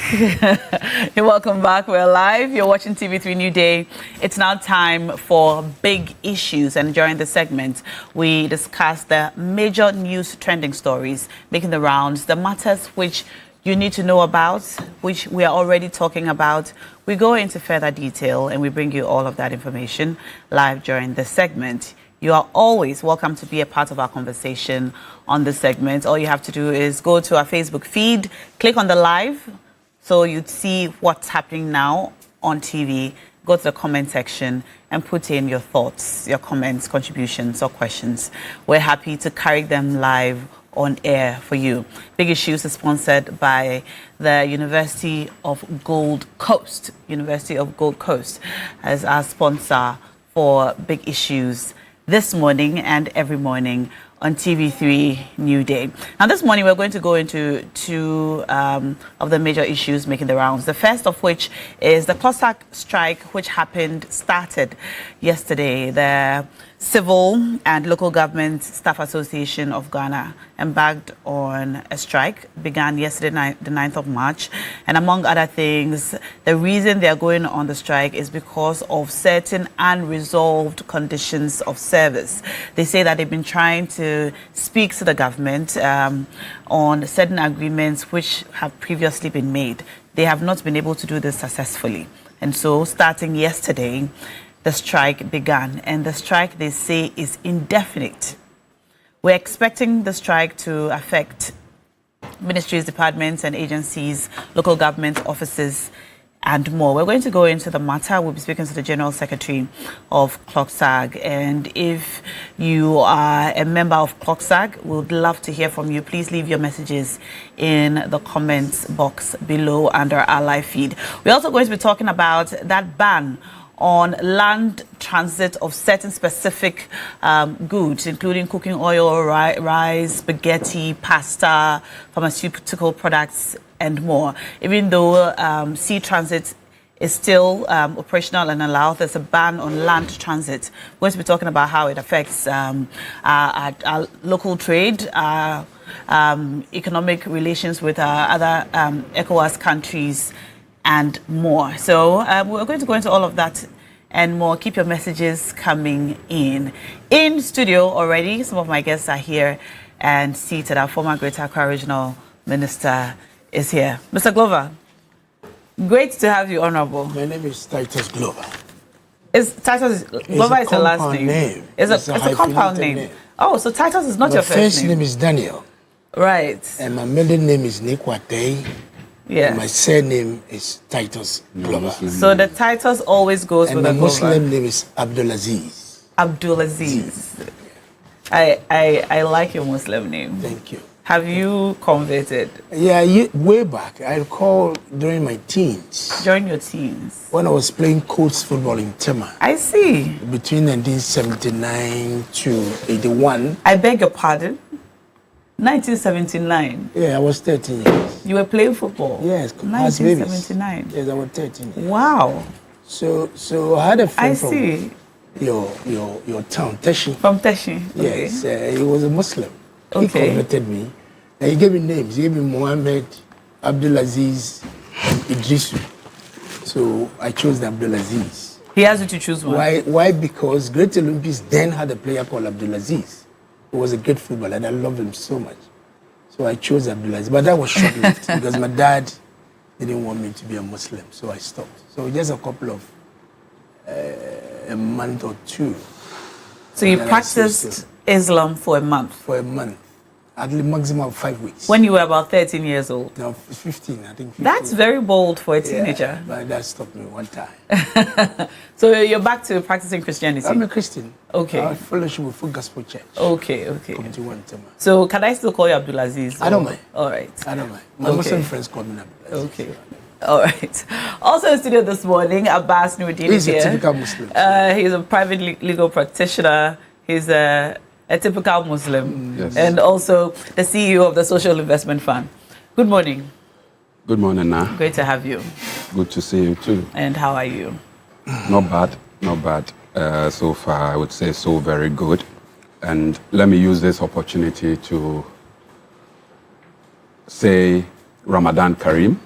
Ramadan is in the final leg, where a lot of Muslims will be doing the itikaf, where they confine themselves in the mosque for 10 years. 10 days? 10 days for prayers and all of that. And what they call Laylatul Qadr will also commence within the last 10 days. So we urge all our Muslim brothers to finish hard, and may the values and the spiritual closeness we have attained with our Maker during this period of religious service abide with us now and forevermore. Are you going to be participating in the confinement as well? Not necessarily. The confinement is optional. Okay. So due to our schedule, we probably may not be able to do it. But there are other forms that we would definitely partake. What did you say it's called, the confinement? Itikaf. Itikaf? Yeah, itikaf. I don't think I've ever heard of it. Yeah, where Muslims confine themselves for 10 solid days. I see. The only time you see them going out is probably to attend to nature's call. They come back, they recite the Quran, they prep themselves for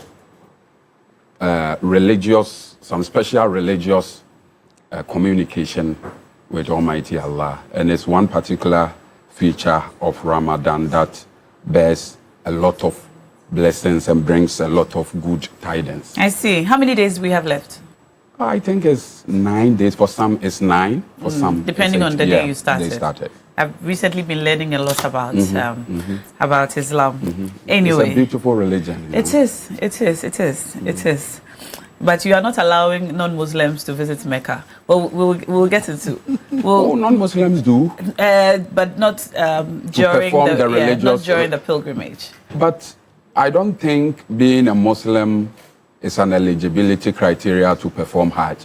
Because at the end of the day, really? No, I don't think so. The first time I'm hearing that. No, I don't think so. Because all you need to perform Hajj or Umrah is your passport and the visa. The first time I'm hearing that. And on that, your religious affiliation is not stated. So I don't think you. And most of the people that go to Mecca or do Umrah are not practicing Muslim as such. Okay. So being a Muslim, I don't think it's not a prerequisite. It's a prerequisite to go to Hajj. Interesting. I see. Well, all the best with the remaining days. Even though people may wonder why a non-Muslim may want to... Curiosity. My journalistic curiosity has gotten the better of me. If you are so keen about it, we can probably facilitate it.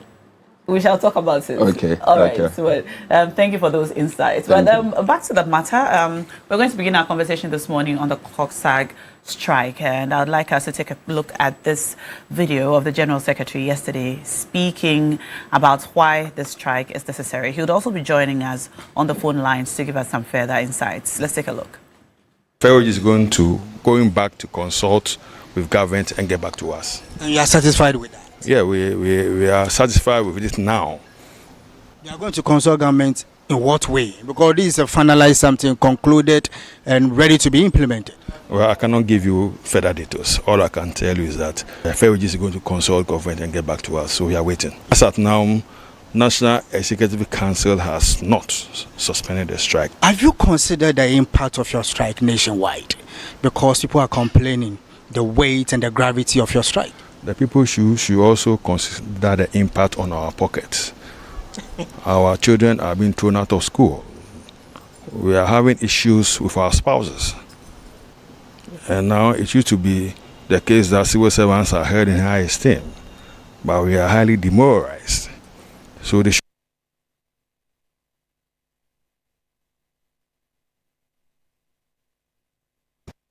going back to consult with government and get back to us. And you are satisfied with that? Yeah, we are satisfied with it now. You are going to consult government in what way? Because this is a finalized something, concluded and ready to be implemented. Well, I cannot give you further details. All I can tell you is that Ferroj is going to consult government and get back to us, so we are waiting. As at now, National Executive Council has not suspended the strike. Have you considered the impact of your strike nationwide? Because people are complaining the weight and the gravity of your strike. The people should also consider the impact on our pockets. Our children are being thrown out of school. We are having issues with our spouses. And now it used to be the case that civil servants are held in high esteem, but we are highly demoralized. So they should also. All right, that was General Secretary of COGSAG, Mr. Isaac Bampoado, speaking there.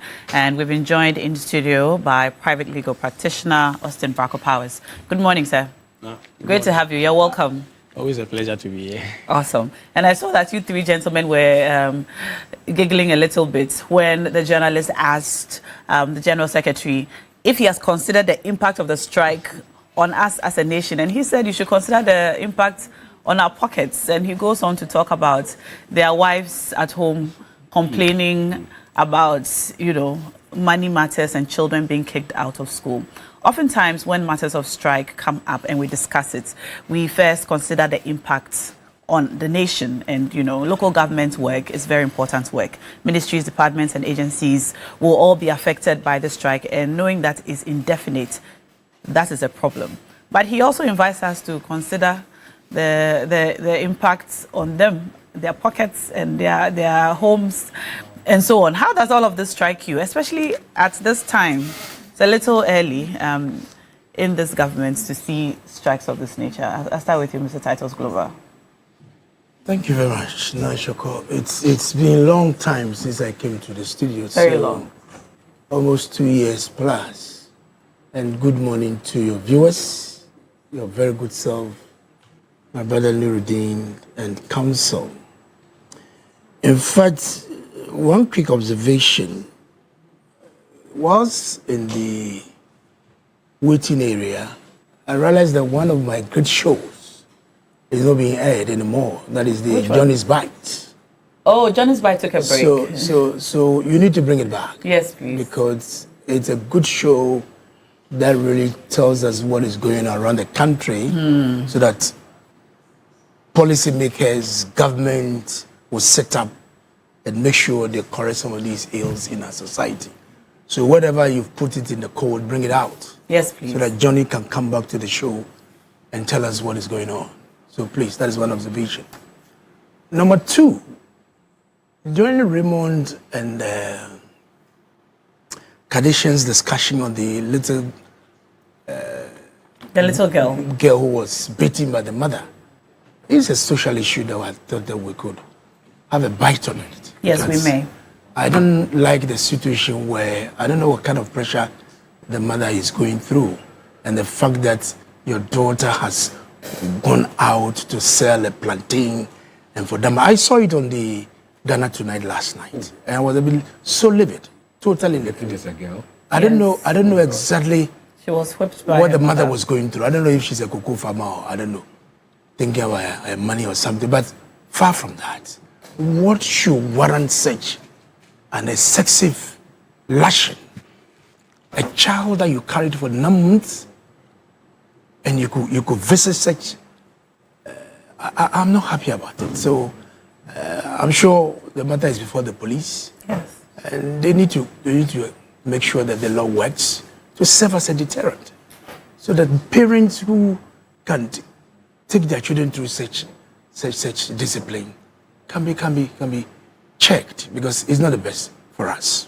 Yeah. Going forward, by training, I've been a unionist the past 34 years.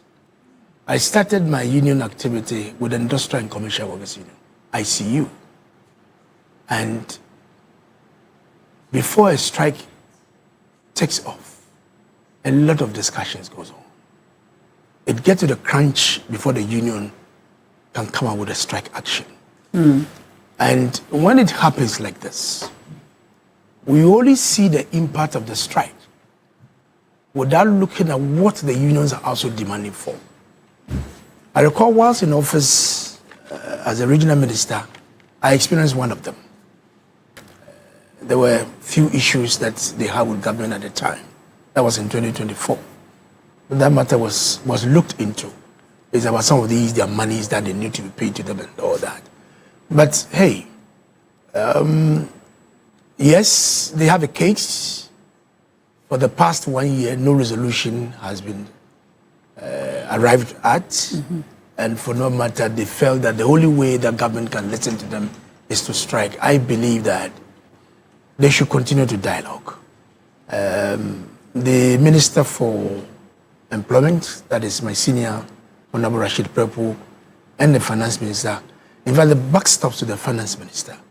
When they were preparing the 2026 budget, did they factor all these costs into the budget? If they did not, it is going to be very serious for government to meet this commitment of the union. But if indeed it was captured in the budget, I don't see why government should not listen to the unions.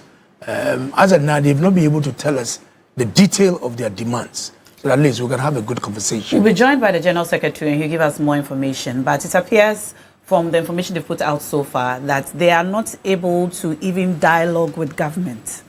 So they say that they have been trying to dialogue with government to bring this conversation or these discussions to an end. So that why is the government staying away? Because the best way of resolving the problem is dialoguing. Well, so the National Labour Commission has invited them to, forget about the strike and resume work. They've actually issued out some order of sorts, directing the association to come back and suspend the strike. As a referee, the Labour Commission can compel them to go back to work. But if your demands are not met, they will come back to the strike. The bottom line is that why is government not coming to sit with them to dialogue? They should come. Yes, so that's what I was saying. The National Labour Commission is inviting them to suspend the strike and resume negotiations. So in 2025, the whole of 2025, what happened? They were discussing this matter, isn't it? So why was government not listening to them? You only wait when they strike before the Labour Commission comes in. Hey guys, cool down and let's get together. I have no problem. But I think that it is high time government take labour matters seriously. Okay. You understand? You don't think we're taking it seriously? Absolutely. If you take them seriously, we wouldn't reach where we are now. If you have issues, come. Raise the issues. Oh, we have this challenge, A, B, C, D. Can you give us some time? They are human beings. They can listen to you. If 2025 have passed, you didn't tell them anything. Today is what? 10th of March. And they gave notices of their strike. And they are making efforts to reach government. The finance minister, the employment minister are not making any availability.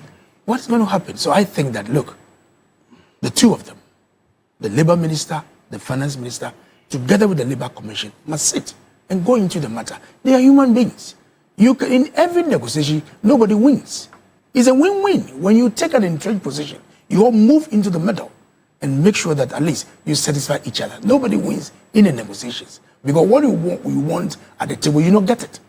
So it's a matter of compromising here and there. You come to middle grounds and you get what you want, then you move on. Okay. So the subsequent years, you build on what you have. But if there's no sign of government meeting, I can tell you, the strike can go on. Austin, are we taking labor issues seriously as a country? I think the ongoing strike, in fact, indicates, it gives you the answer you want, that we haven't treated labor issues seriously.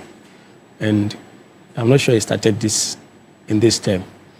So in this term, I mean that it didn't start in this regime. But the question is, what are the issues? So CLOGSAC is saying they signed 2 memoranda of understanding for a salary hike. And I'm troubled that 6 years down the line, very little progress has been made. Mind you, during the Nana Akufo-Addo administration, they promised to implement the salary structure, or to implement the agreement on January 1st, 2025. Okay. And what happened? So the current disruption, the previous administration is partly to be blamed. But they were not in government at the time. Or you said that January 1st. Exactly. Okay, that was just before. Exactly. When they were preparing, the agreement was signed in 2019, and they postponed the implementation. Should be implemented in 2025. Mm-hmm. Exactly. You get it. And they agreed, they gave assurance to the labor union, CLOGSAC, and its members that they were going to implement it on the 1st of January 2025. Were they not empowered then? When they were preparing the 3-month budget to cater for the transition period, why didn't they factor it? Now, these are legitimate concerns we should be asking them. Why didn't they factor that? Because you agreed, you signed the MOU with the labor unions, with CLOGSAC. You agreed voluntarily. They didn't compel you, they didn't force you. So you had a fine opportunity to implement the agreement, and you didn't do that. So I'm saying that the previous administration is partly to be blamed for the disruption that we are witnessing. But nothing prevents the current government. I mean, government is supposed to be a continuum. Nothing prevents the current government from implementing agreements which were arrived by the previous government. And that said, I believe the current government cannot be dodgy, and like you well put it, cannot vary or suspend the agreement. Because I am well minded that an agreement of this nature with significant fiscal burden or implications will definitely be discussed during the transition briefing between administrations. So this government was well aware that they had an outstanding obligation to honor. No? But it appears this government also didn't budget for it, because I don't think if the demands of CLOGSAC had found expression in the budget, they wouldn't have gone on the strike. The government would be thinking about rolling out. And when you listen to the narrative, CLOGSAC is saying that during the previous administration, the agreement was implemented selectively. I don't know if that came to your attention. No. They said the former finance minister implemented the agreement selectively, particularly in his ministry. I cannot readily... So his ministry benefits from the new agreement? Yes, that is the narrative, that some people benefited from the agreement, which was selectively implemented by the previous administration. But holistically, the entire membership of CLOGSAC, or let me say a significant section of CLOGSAC members are not benefiting from. But this is not something we have evidence No, of. that's what I'm saying, that it's part of the narrative CLOGSAC is putting out. Okay. But I cannot independently verify unless we get the ministry. You rejoined on here. Even the only institution to verify is the Ministry of Finance. Ministry of Finance to confirm if indeed some members benefited from the salary hike. And the thing is that legally speaking, MOU, we know the MOU is non-binding. You get it, MOU non-binding. But I believe that where there are definitive obligations or definite obligations, there, government or the other party, the breaching party, can be held liable. You get it? Because the thing is that it doesn't matter the title or what the agreement is called. So long as there are some provisions or statements that indeed give evidence to the fact that the parties intend to be bound by the agreement, then one party, the innocent party, can enforce it.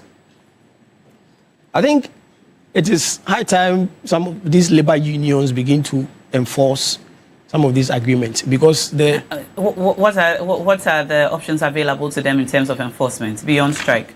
That's what I'm saying. What can they do? No, that's what I'm saying. They should be able to. This is an agreement. So how can they enforce? That's what I'm saying. That they should resort to court and enforce some of this agreement, because I've not seen that pattern. The only thing that I've been looking at or I've been seeing is strike. Today strike, tomorrow strike, to compel the government to do. But they should understand that an MOU, even though non-binding, when there are provisions that are definite, that provides definite obligations, they can be enforced. So they should sue the government. That is who signed the agreement with you? You should sue the institution that signed the agreement with you. That's what you should do. Because the thing is that they need to enforce some of these agreements, because the repetitive nature of deferring implementation for the succeeding government to implement it is becoming one too many. Because one government will reach an agreement with the labor union, knowing they do not have the financial wherewithal to implement it, then they cripple the succeeding government, giving them a burden to deal with. So now I'm saying that the labor unions must begin to enforce some of these agreements in court. You get it? Is it practical? Yes, that's what I'm saying that now. That's what I'm saying that if the MOU evinces an obligation, a definite obligation, you must sue under it. I'm just trying to see the practicality of this. So Clocksack it should be possible to court against Ministry of Finance. The party that signed the agreement. It should be possible. Okay. You see, it should be possible. I see. Has this happened in the past ever? That's what I'm saying, that they have not done that before. So they should test the law. Yes, they should begin to do that.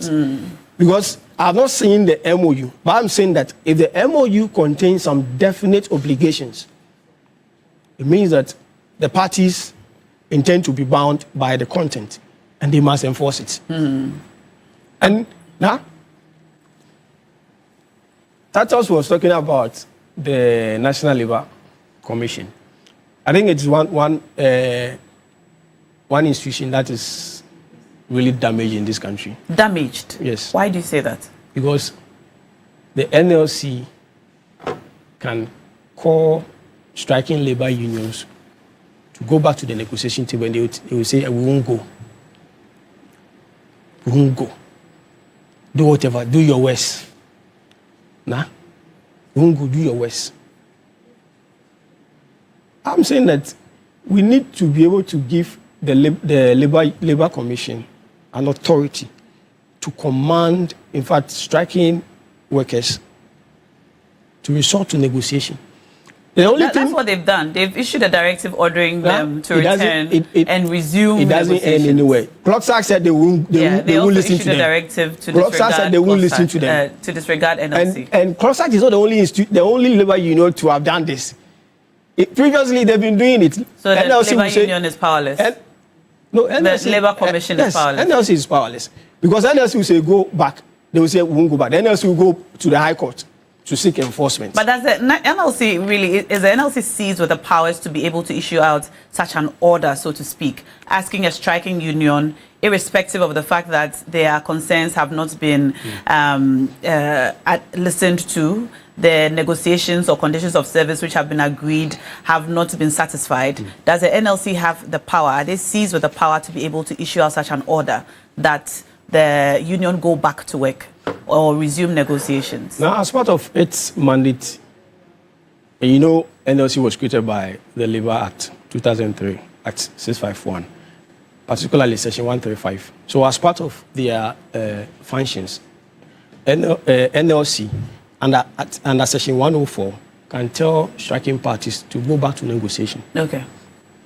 And when they fail, the only means of enforcing is to go to court to enforce their decision. To compel them to go back to work. To listen. But one too many now we see when even the court makes a definite order, these labor unions will still be dodgy. So I'm saying that we should be able to review the NLC powers. Let's give them the authority to command striking labor unions to go back to the negotiation to be good. Now, today, apart from this this dispute between employees and employers, NLC has not been able to stamp its authority when it comes to striking.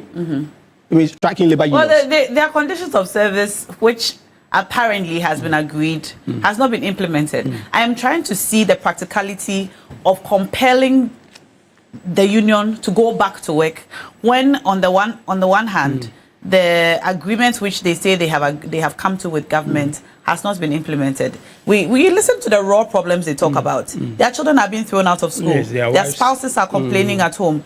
They are unhappy. In fact, they say the honor that surround working in this being a local government worker or a member of COSAG is beginning to it's been watered down, and so they are unhappy. So I'm trying to see the practicality of the NLC being able to compel them to go back to work. Well, they have said disregard the directive by the NLC. Oh, yes. We are not going back to work. But which I find very, very disturbing. Yeah. Very disturbing. Abbas Nuruddin, how does all of this strike you? Well, like Bracknell said, there's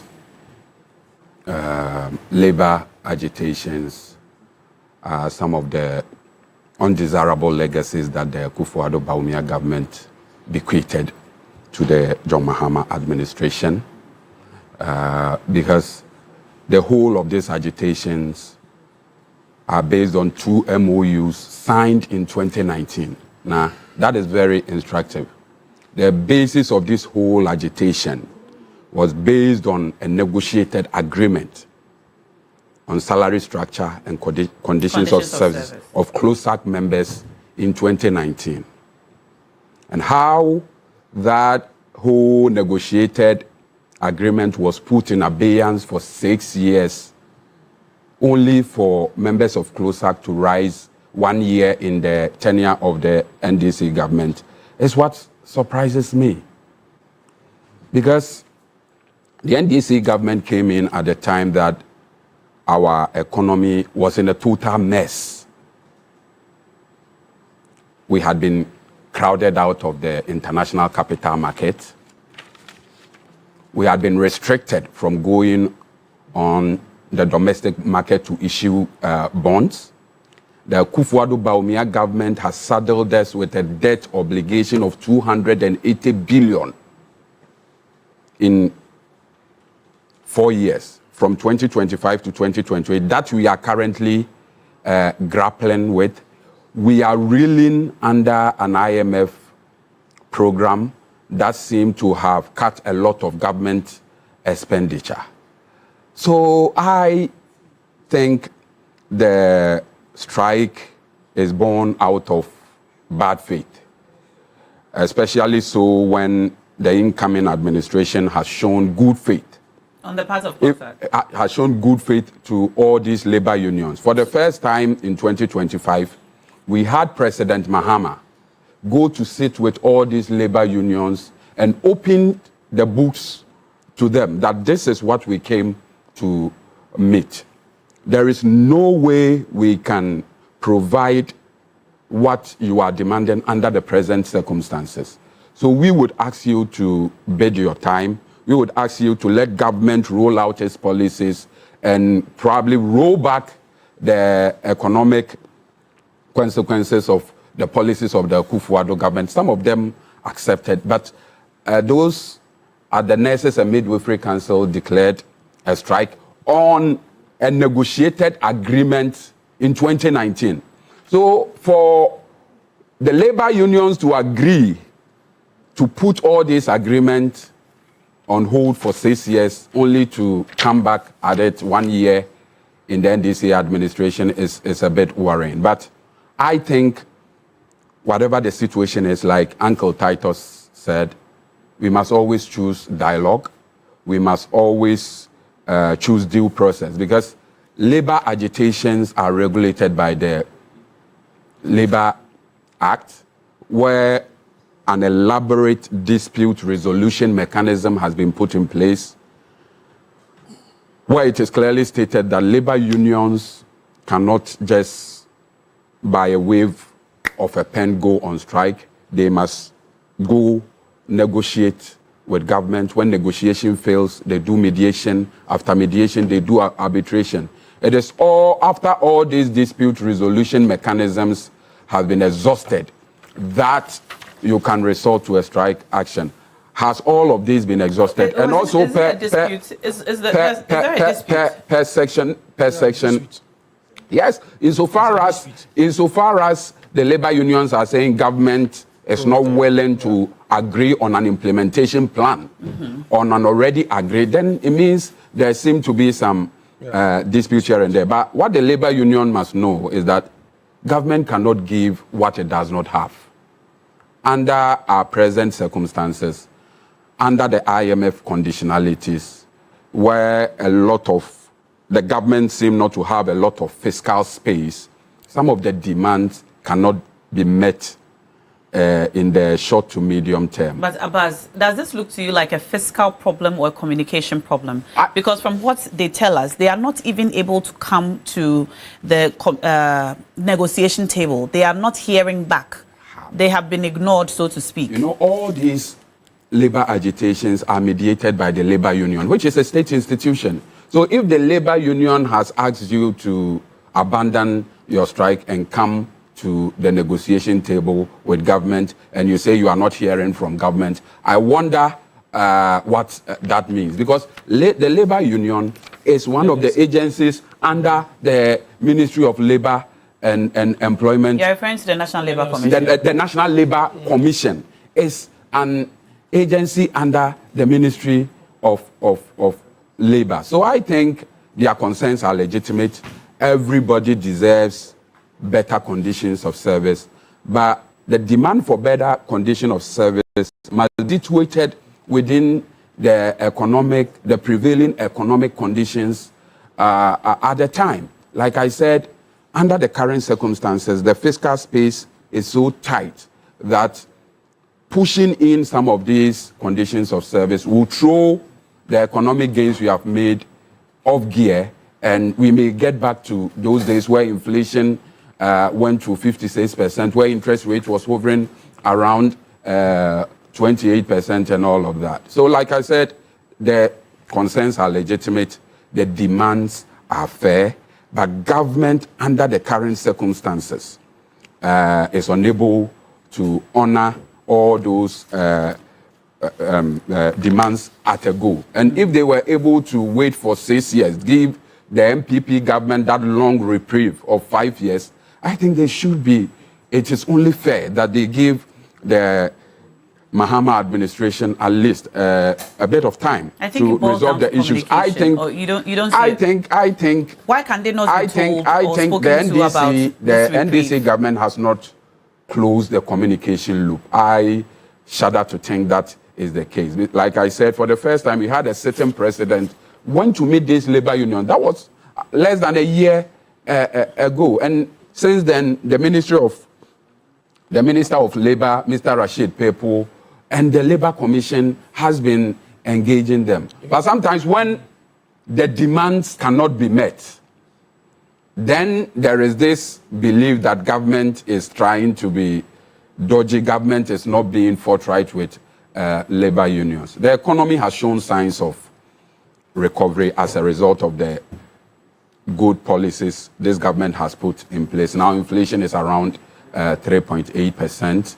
Our GDP has grown from about 86 billion to 131 billion. The interest rate is at an all-time low. So gradually, as the economy recovers, as government is able to rake in more revenue, as government prepares to leave the IMF conditionalities, as more means of revenue mobilization becomes available to government, government will look at the demands being made by labor and look at those that can immediately be accommodated within the fiscal space, make those provisions, and then labor will be all the best for it. So all I am saying is that we agree with labor. We don't have any dispute with the demands they are making. But like I said, government cannot give what it does not have. Government will put the necessary measures in place to ensure an incremental implementation, a wholesale implementation of those negotiated demands will collapse the economy and will open the Pandora's box for all the other unions to also come with those demands. So dialogue is the way to go. We urge CLOSAC to call up the action and return to work. The labor union has said. You see, you've spoken time and time again about dialogue, but then the CLOSAC is also talking about the fact that since they put out the notice, they have not received any communication from government. They have not been communicated to. But I'm surprised when they say the government has closed all communication with them, because I'm well aware that the Fair Wages and Salaries Commission met them. I'll come back to you, Austin. Okay. Austin Game has been on the phone with us for a while now. So yeah, I beg your pardon. No, Austin Game is with us now. Mr. Bampo, we are still trying to raise him on the phone lines. He's very busy this morning, as you can imagine. I'm sure he's having to speak to many platforms this morning. But our labor expert, Austin Game, has just joined us. Good morning, sir. Good morning, Mr. Austin Game. Can you kindly unmute your microphone for us? Good morning, how are you? Very well, thank you. Great to have you. Thank you for joining us. And if you could also... Good morning, how are you? Very well, thank you. You could kindly turn down the volume on your TV set. We're getting some feedback in studio. Yeah, I'm okay. I'm hearing you. If you can hear me. Yes, I can hear you too, but if you could turn down the volume on your TV set so we don't hear the feedback in the studio, that would be great. But while you do that, CLOSAC have commenced their strike. They say it's indefinite and it started yesterday. The National Labour Commission has issued out a directive of sorts asking them to suspend the strike and come back to the negotiation table. But their leadership have told their members to disregard the directive by the National Labour Commission and continue on the strike. So as of yesterday, all of their workers, so far as we have been made aware today, did not go to work, and they are not going today too. How does all of this strike you? Well, thank you. And thank you for your panelists who are there with you. To be honest with you, it lies within the right of a union to go on strike if they feel strong about something, but based on the principles as in the Labour Act 651, you can then go. Unfortunately, in this circumstance, they've not been able to apply the rules as should be the case. That said, the employer can go out of the way to engage them, which I think they have done. I've been following both parties very closely, and I do know that apart from the fact that the National Labour Commission invited them to stop the action and prepare to attend unto them tomorrow, Wednesday, the Fair Wages and Salaries Commission held a meeting with them yesterday. And both parties concluded and agreed that Fair Wages will go and consult its principal and return to table. That means something is going on. And so if they are actually negotiating in good faith, as Section 97 enjoins them to do, they should have called off the strike this morning. But they are holding on to it because they think that is the way. And that's the spirit in Ghana here, where, unions normally would want to compel an employer by way of forcing them or compelling them to yield to what they want. And that creates problem for the generality of the economy. Yesterday, government suffered it. Today, government is suffering it. I think that we don't need to continue from that tangent. I've listened to your panelists. I do know them. And I want to say that they've well spoken, but the NLC is fully clothed with power. When the NLC invites you, it has the authority as a high court inviting you. So if you fail to attend onto that call, then you are in contempt of the court. And I'm sure tomorrow when they appear there, because they've been formally invited to come. And when they get there, they'll be told what they are doing is wrong. And if they fail, assuming they objected the fair wages call to stop, they objected to NLC's call, the NLC don't need them. They will go to the court straight, even in an ex parte approach, and get them to the main court, because the NLC is not a court. The NLC is authorized by the law to compel people to attend onto them. But if you fail to respond positively to what they tell you, then they will go to court, even by ex parte, and compel you to go back to work whilst negotiation continues. That's how it's supposed to be. Now, what about the genuine concerns of the CLOGSAG and their members? From all of their communications, it appears this agreement was reached sometime in 2019. It's not new. It's taken too long. They have problems with their spouses at home. Their children are being thrown out of school.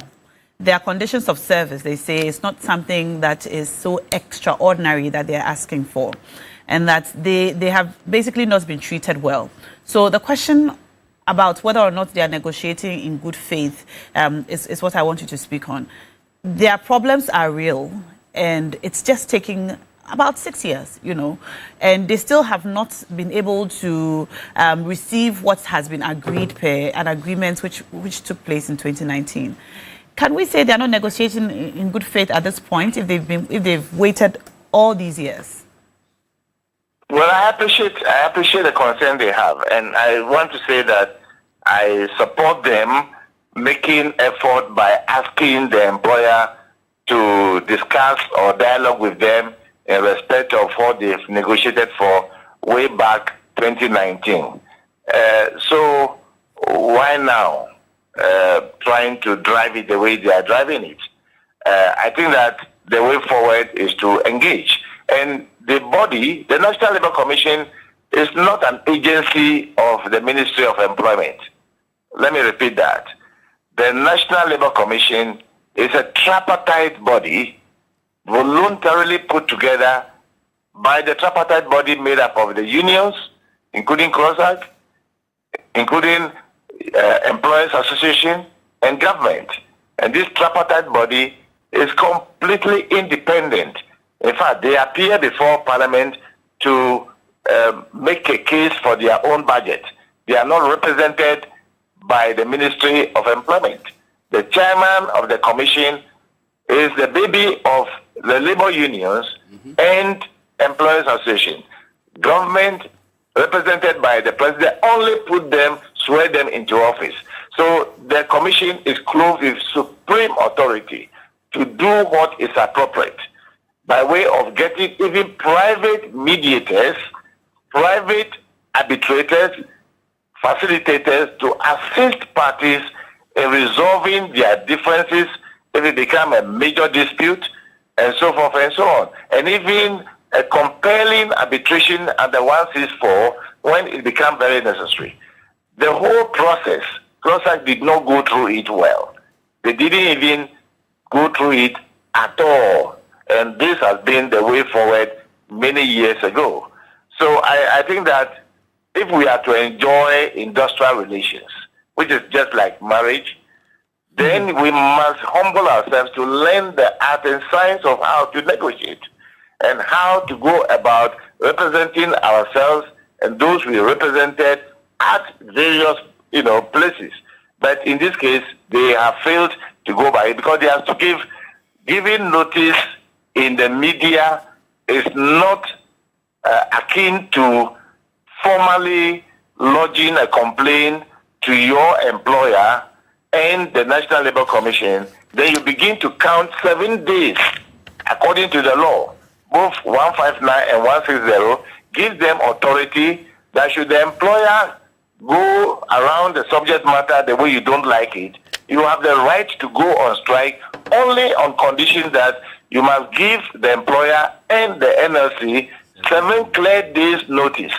At the expiration of the 7th day, should the NLC not invite both of you, which you must obey, and you respond and they compel both of you to negotiate under the supervision of the NLC, or you engage a private person to mediate or arbitrate, or the Labour Commission will go through a compulsory arbitration under 164. So every legitimate approach has been properly strengthened in the Labour Act 651 to give workers and employers opportunity to resolve their differences.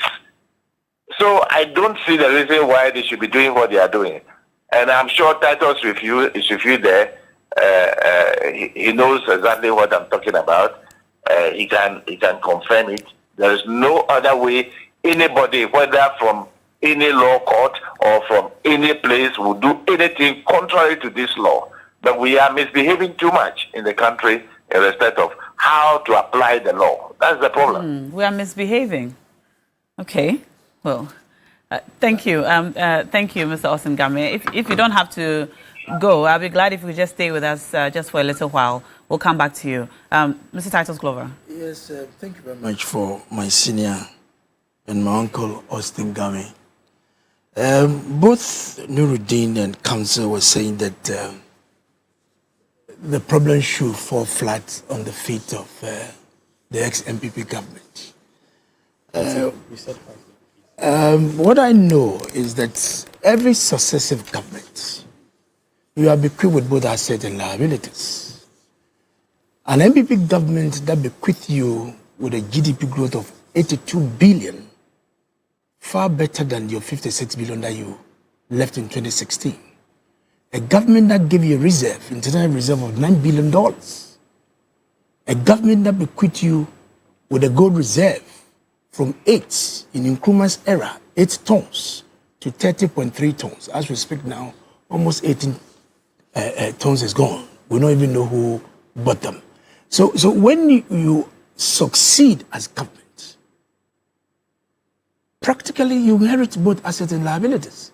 The bottom line we are discussing here this morning is an inability of the Minister of Finance and the Labour Minister to engage the unions.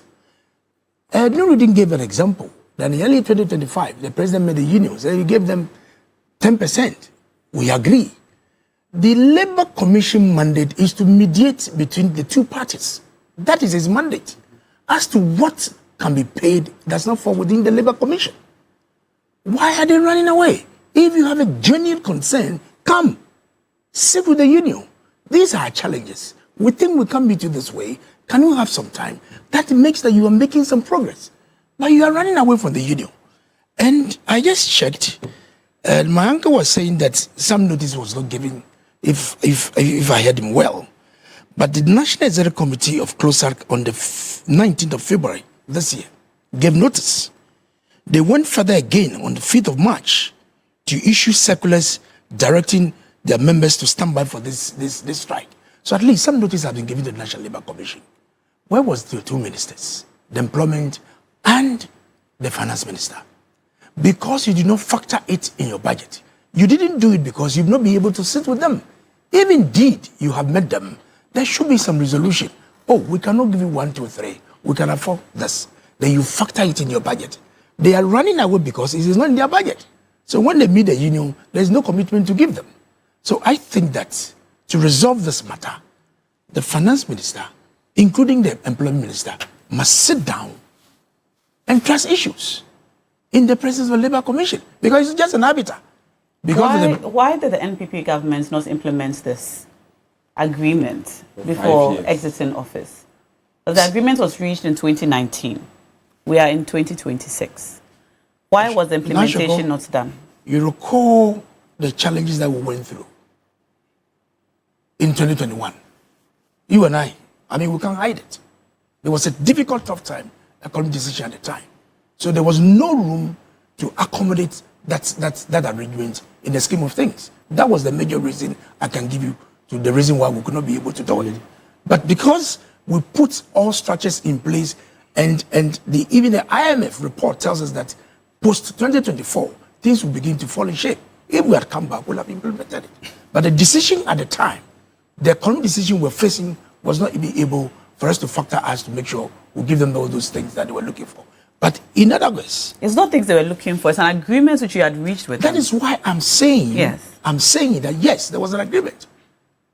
We were committed to the agreement. But from 2021, when the COVID struck, there was no room to make an arrangement for all these Would things. you say that successive governments prioritize the needs of these unions? And this is not a question directed at NPP or NDC. Yes. I can say yes, I can say no. Do we take them seriously? Because we do. But you see, sometimes when we are hit with certain exogenous factors, it makes it very difficult for you to implement some of these things. But what is important is to engage the union and say, look, guys, these are my challenges. That alone is a sign of respect that you are giving to the unions.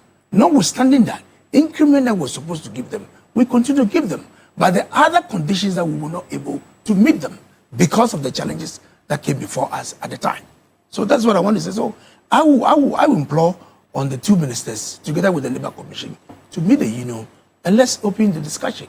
And I believe the dialogue is the best way to go. Dialogue is the best way to go. All right, let me read some few messages and then I'll come to you about some of your messages coming in. Good morning. Now, I regret to have to point out that CLOSAC strike is a violation of the Labour Act in as far as the declaration did not satisfy essential provisions necessary to address their grievances.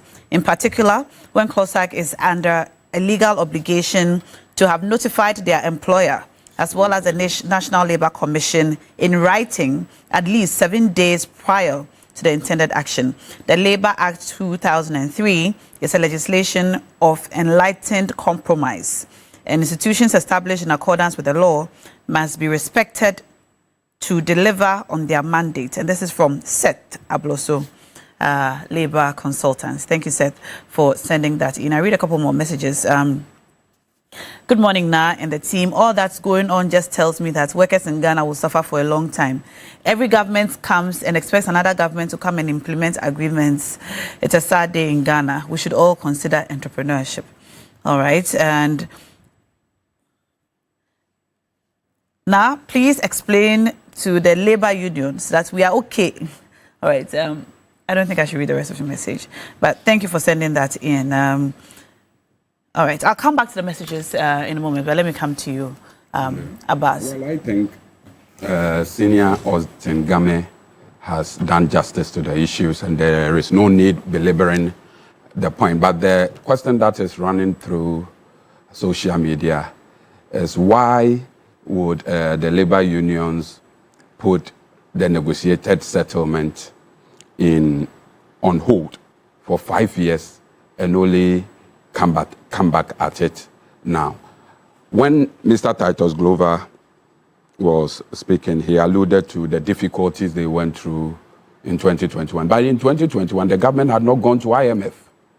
So the government has that fiscal flexibility to accommodate these labor demands. Even then, you did not do it. How much more now that we are under an IMF program where there are a lot of bottlenecks as to what government can do by way of expenditure. So I think the demands are legitimate. I don't want to dwell so much on the illegality of the strike, because clearly we are dealing with human emotions, but I think insofar as they want to press their demands, they must always operate within the realms of legality. That way, where you also feel hard done by, you can fall on the same legal processes to vindicate your right. But if right from the get-go, you begin to act lawless. It becomes very difficult when later you want to explore some of these legal options. Then comes the question of my brother Bracco Powers asking them to go to court to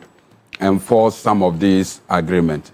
My brother Bracco knows that even in normal litigation, if you go through a process, you secure judgment, and your victim is a man of straw, of a man of no sufficient means, you can't enforce. Even though you have gone through the process, if the person does not have, he cannot give what he does not have. It's as simple as that. You get it.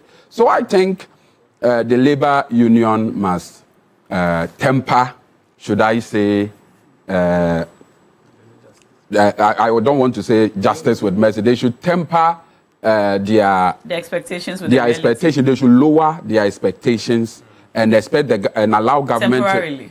Temporarily, and allow government to roll out its economic policies, claw back some of the economic losses we have made. And what should governments do in exchange? Government, like Mr. Austin has said, will continue to engage them in constructive This is what is dialogue. important at this time. We'll continue to engage them in constructive dialogue. Always let the facts be known to them so that they will know. They would know. They would know. At this time ought to have spoken on this matter. The employment minister by this time ought to have spoken on this matter. As far as I know, the finance minister has engaged the various labor unions for more than 5 times. You get a point. In respect of this strike, there are a lot of backroom channels that are used to douse some of these flames. But like I said, what government cannot do is to give out something that would throw off balance the economic gains we have made. It will not be long. The economy will bounce back and the labor unions will have what they deserve. But now one thing you need to know is that labor demands are insatiable. Even if government is able to meet these ones, they will come up with additional demands. And that is what obtains in jurisdictions like the UK, America. We can never resolve labor issues. But what is of utmost importance is that at any point in time, we must place all the cards on the table like this government is doing. This government has been very real. This government has been honest with them. This is the economic conditions we face at the moment. And under the circumstances, what you demand cannot be granted now. Maybe in the future, when things get better, we will be able to meet you halfway. So we will continue to urge them to come back to the negotiation table, to call off the strike, and in whatever they do, the general well-being, the general well-being of Ghana must be their utmost priority. All right. While labor demands might be insatiable, agreements must be honored. I think that's something that we should agree on. That is what makes what makes the issue even more concerning, because in they will say what's that? MPP entered into an agreement, put it on hold for 4 years, only for an incoming government to be saddled with this kind of responsibility. It's not fair. It's okay. And I think Labour shouldn't have allowed that Austin, to you have the happen. You have the final word on this, and then we'll move on to the next topic. I'm uncomfortable when we try to circumvent key process. In fact, I've heard people say, and even on this table, that the government has not engaged clock sack. That's what the clock sack is saying. But what is the role of Fair Wages and Salaries Commission? What is the role of the Fair Wages and Salaries Commission as established by Act 737? They undertake negotiation on behalf of government. So we don't need to expect the finance minister or the Minister of Employment and Labor Relations to come out and engage with them. We've set up. So on what basis did we set up or even pass that law? Why did we empower the Fair Wages and Salaries Commission? Did we create Fair Wages and Salaries Commission only to give leeway to for the minister or the key government functionaries to engage labor unions? That is in the position of the law. So I think we should stop this communication. Government has engaged them, but what is the nature? Are they expecting the minister himself to come down and meet them? But that's not the law. Fair Wages and Salaries Commission is there to represent the government. That's why in the meeting, and our senior Austin Game were intimated that they met the Fair Wages and Salaries Commission, met CLOCSAC members, and they assured them that they were going to meet their employer. Who is the employer of Fair Wages and Salaries Commission?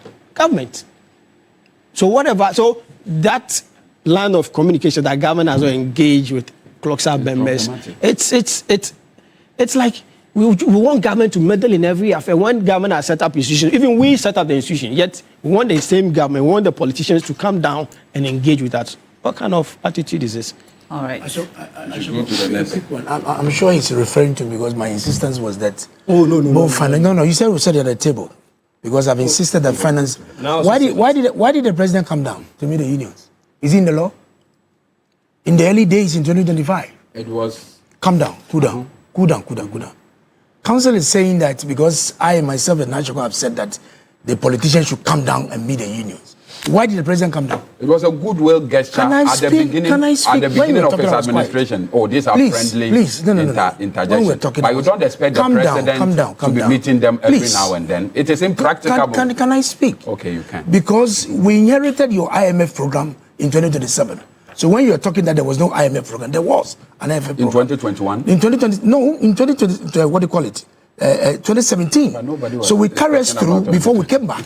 So clearly now, the issue is that when it becomes sensitive like this, you need, excuse my language, the politicians to step in, the ministers to step in. The institutions of states are there. But clearly, why are they going to the strike? It's because they are not hearing the voices that they wanted to hear. They wanted to hear that assurance. And even that is not forthwith. These are some of the price that you pay. All right. We would share the ideas. That will be the final word on this topic. I'd like us to move on to the second topic. We're talking about a ban which has been placed on land transit of certain goods, sugar and 7 other commodities, including spaghetti, rice, cooking oil, pharmaceutical products, among others. And this is a move, so to speak, to pluck some revenue leakages, among other things, with land borders and the transit of goods. So starting yesterday, we can no longer see the transit of these commodities which have been listed. There are 8 of them: cooking oil, sugar, frozen products, textiles, flour, that's cooking flour, canned tomatoes, spaghetti or pasta, and pharmaceutical products. And since this announcement came, we've seen a lot of traders online asking questions about what happens to those of them who have already begun the transit of some goods but have not crossed the border yet, and asking why they were not giving some time to be able to, know that this is going to happen and so on. But first of all, how does this ban strike all of you? I think it is very much in order.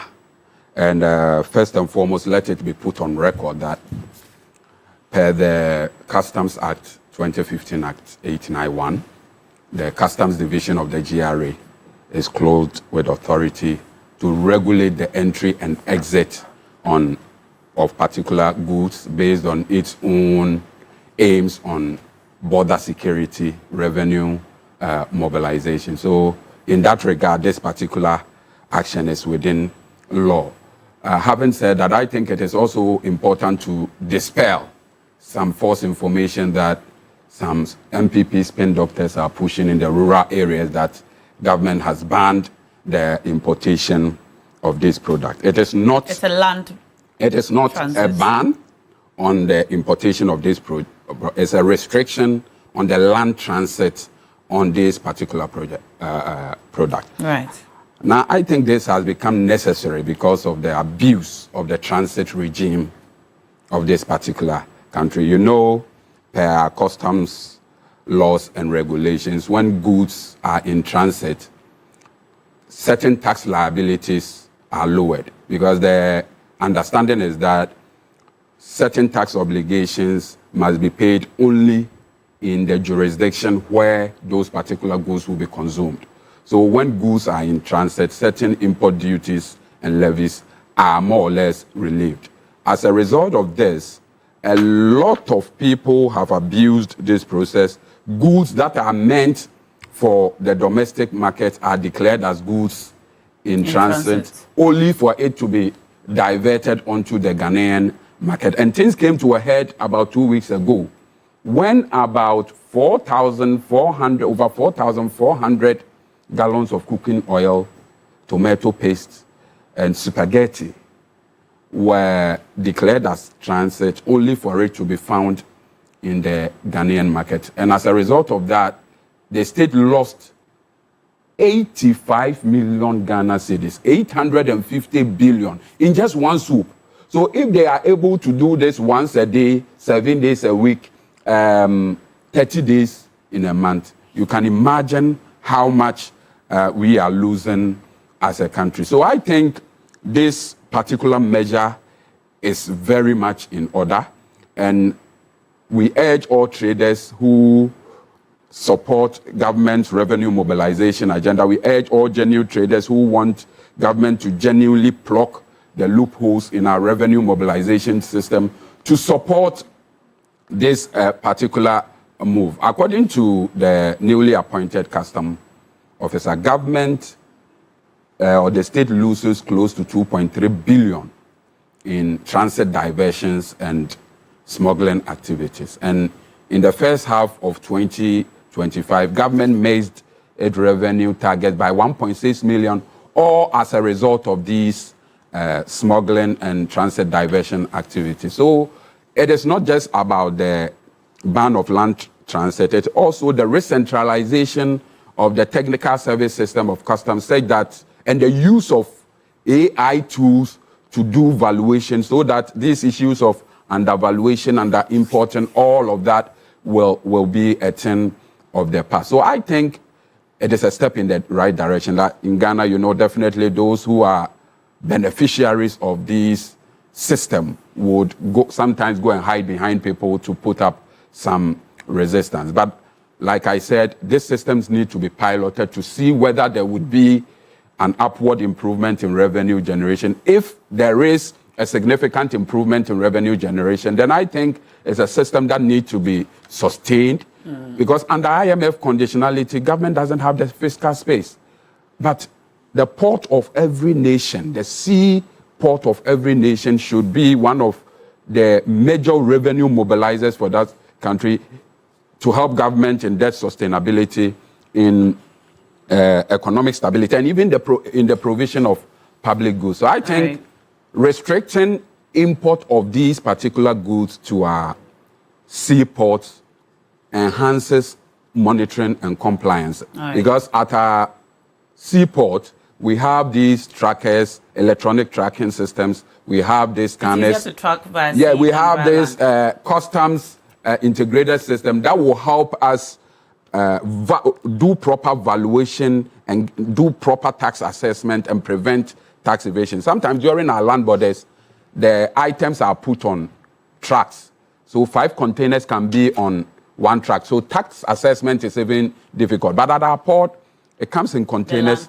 At our seaport, in the containers, it is very easy to track it. So it's a step in the right direction. We urge all well-meaning Ghanaians who are supportive of government's initiative to generate revenue to embrace it. All right. And the nation will be all the best for it. All right. So now we know these listed items are to be exclusively routed via sea. I can see how this benefits Ghanaian businesses and government's revenue, making sure that they plug all these leakages. But are we sure that this will not affect consumer pricing?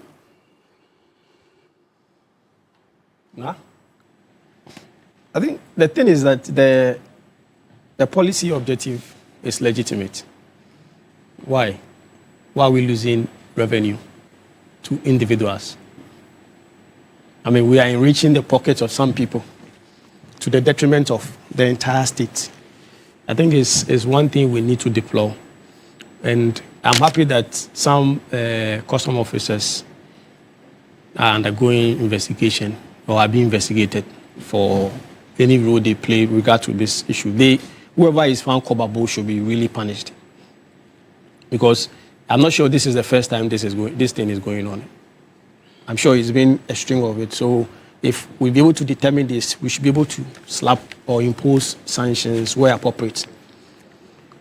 So now, first off, I said this is a legitimate call because we need to strengthen our revenue mobilization and collection systems. But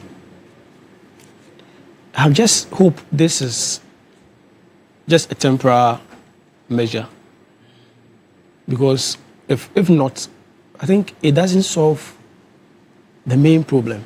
Because the main problem is the weaknesses in custom enforcement systems, institutional weakness in the custom enforcement system. It doesn't solve it. None of that. This policy instrument will have some unintended consequences. And you talked about the price hike. And also diversion of goods.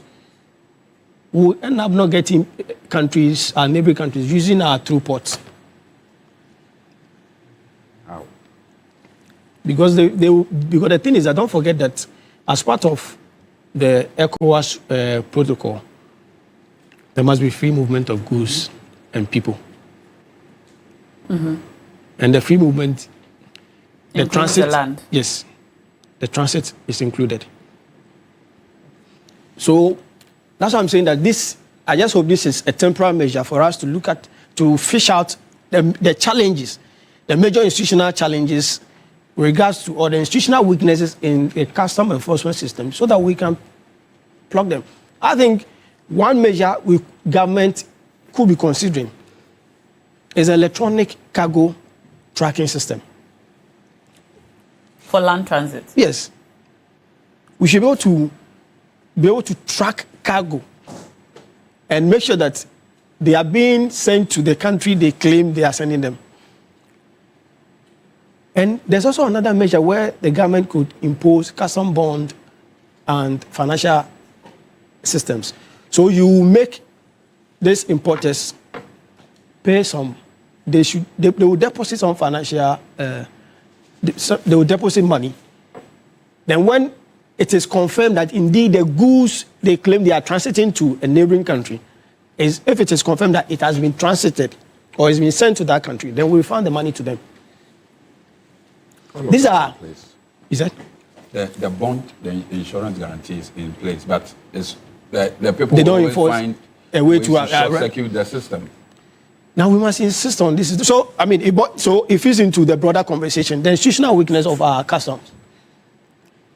So I'm saying that this, in the short term, is good, but it should not be subsisting for long. Other than that, we will be pitching ourselves against our neighbors, particularly those in the sub-region, the ECOWAS sub-region.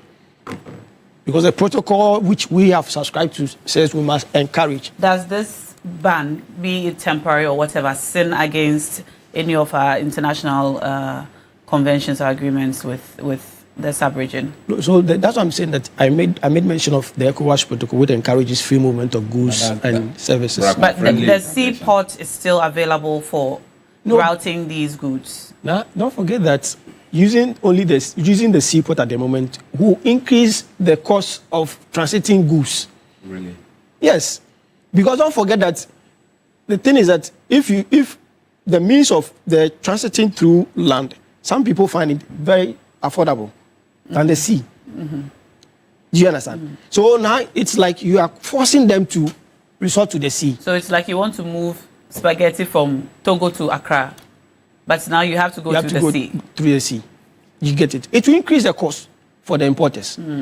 So I'm saying that we need not place impediments in the part of importers, because we want them, the fact, and you see, you were right when you said that we shouldn't be encouraging nature. We shouldn't set up a platform where people will increase commodities unreasonably. And they will be citing some of this as the reason why they are doing that. And don't forget, Ghanaians are very quick to take advantage of certain things. Some Ghanaian sellers are very quick to take advantage of certain things. They may cite this as one of the reasons why they are charging... increasing prices. Now, so I'm saying that whilst this is a legitimate policy intervention, I want to encourage the government not to hold on to this to be a permanent thing. This should be a temporary thing, so that we can look out for other options. All right. Mr. Titus Glover. Now, let me start by saying that Nuruddin made some false statement that MPP people are spinning that government is trying to ban rice. I beg you.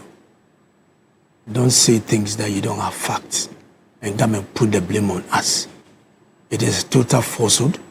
This propaganda must fall flat so that we do a proper discussion of this matter before us. There's a genuine concern that government is losing revenue.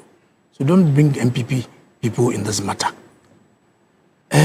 You see, this is not the first time we've experienced this. I recall between 2015 and 16, when I was in Parliament, I was then a deputy ranking member for the Committee of Trade, Industry and Tourism. Dr. Ekospio Gabra was the trade minister then. There was a similar ban where they transit these rice to our roads.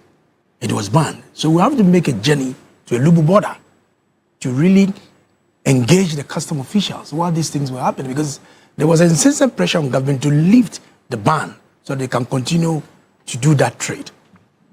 You see, we keep saying that government should expand the tax net so that people can contribute in the payment of tax. The very few people who continue to pay these taxes are the direct people. But the indirect taxes that are supposed to rake in major of these taxes are not coming. When few people are paying and you will go and import and use all kinds of means just to evade tax to make sure government will not get this revenue. And that is where we are today. So clearly, I think that I would support the finance minister position to make sure that we'll put some checks on these evaders. But in terms of compliance, there are good custom officers in some of these areas. And then, of course, there are some bad ones who will be compromising with these importers to do all these kind of funny behaviors all over the place. Find out how long have some of these customs officials have been in their post. Familiarity brings contempt. If you have been in the position for about 5 years, 6 years or more in one position, of course, you'll be familiar with the traders. So they need to move them around as and when it is necessary to make sure we move them away from some of these ills that they do in the society. You get what I mean? So clearly, the seaport is the best way, because when they bring all these import down, in terms of compliance, to make sure that these taxes are taken from these importers, you can monitor it. Yeah. How come you put this what do you call it, trackers at the back of these containers on these vehicles before he leaves the port, assuming it's going all the way to Burkina Faso? You turn up into one of the markets. They cut these gadgets. They cut it off. They cut it off. Meanwhile, you have somebody sitting in the center, operation center, where they monitor all these gadgets. So they should see the signal. So when this thing is caught, can't you see? Can't you raise an alarm that, look, there is this vehicle that has had its gadget cut off? So what are we supposed to do? So when they move from one area to another, you have these preventive guys right on the road to check, because we have to make sure that they communicate on their platforms. So that when such a vehicle is coming with these goods, he moved from Tema, the first point of call maybe will be Osino. You get what I mean? There's a preventive officer there. They've given them the details, the breakdown, the vehicle number, the quantity of goods, and they check until they leave and enter into the final destination. So if all these people are going through and there's no proper checks, who do you blame? So customs themselves should check from inside. Because people cannot operate in a vacuum. It's a whole cartel that they go around on some of these things to make sure they deny the revenue that we needed. So for me, I will support this action, and they should do proper monitoring to make sure people are compliant, to make sure that we get the revenue that we need. Other than that, it's unfortunate people who continue to pay the tax. Unfortunately, that's all time will allow us for this subject and for our segments this morning on big issues. I'll read a couple more of your messages coming in and then we'll wrap this up. Good morning, now. This is from Dennis Y. Akwete. He says, I'm a member of CLOSAG and until July last year, I was a local chairman before I had to resign. It is my considered view that in recent times, CLOSAG fights legitimate causes the wrong way, and that must be watched. That said, I must be quick to add that the language of the NDC rep is not helping matters. He is not a Labour minister and must resist from comments like government cannot give what it does not have. He should leave that to the sector minister. Shalom. All right. Now, good morning. If my memory serves me right, when the president assumed office, CLOSAG was the first institution to welcome him with a strike. Today, they have come back again with another strike. What is happening? As for the banning of food commodities into the country, it's a step in the right direction. There is no ban of food commodities into the country. All right? The list that has been provided are supposed to be routed exclusively by sea. All right? So there's no ban on the importation of these. And that's from Kotoka Courage, texting from Lashibi. I'll read one last message before we go. All right. Good morning, Na, and the team. Thank you for the explanations you have offered. So if I want to move some of my products from Ghana to Togo too, I have to go by the sea. Please explain further. All right. So it depends on the product you're talking about. I think you're writing fabrics. I don't think fabrics. Well, there's textiles. All right. There's textiles. I think textiles and fabrics are about the same thing. All right. Well, that's all time will allow us. Thank you so much, Mr. Titles Glover. I enjoy your dance songs. You do? I do too. I love my playlist. I see. Oh, I see. I love my playlist so much. You're from Tema? I'm Gamashi and Tema. Oh, I see. Yeah, my dad is from Gamashi. So, Pleasure is on 11th February. Yeah. 11th April. Yeah. It's just around the corner. Yeah, so will you be there? I don't know for now. I'm hoping to be there. So. I dance a lot. You dance? A lot. Oh, say one dance for me. For the past 26 years, I've been dancing. I see. Yeah, very active. Then you should be there in April. I look forward to seeing you. All right, and also Austin Bracco Powers, private legal practitioner, and Abbas Nuruddin. Thank you so much for being on the show today, and thank you for sending in your messages. Thank you for having us.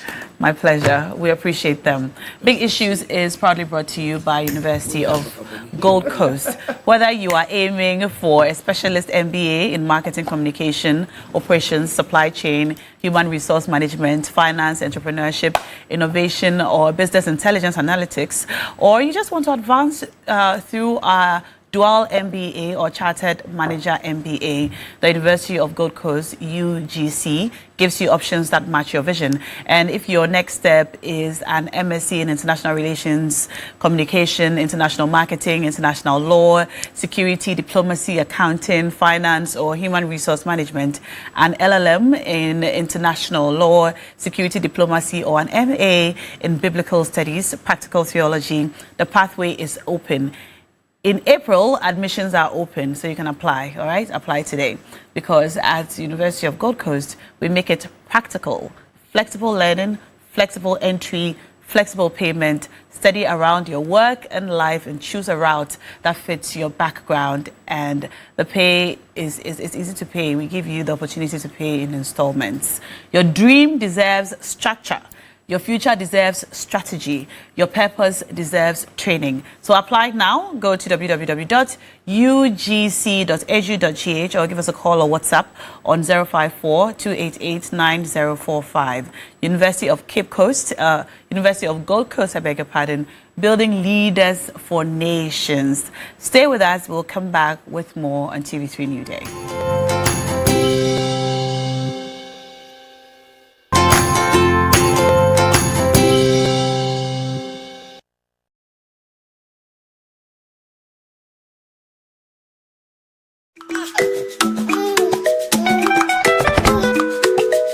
How may I help you today? We'd like to open a bank account.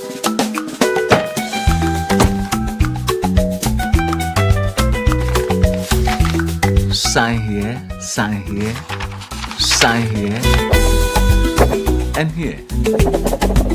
And now you draw direction to your house. I need your thumbprint. And I'll need your birth certificate too. No, I need the original. A lot has changed since you bank like this. So have we.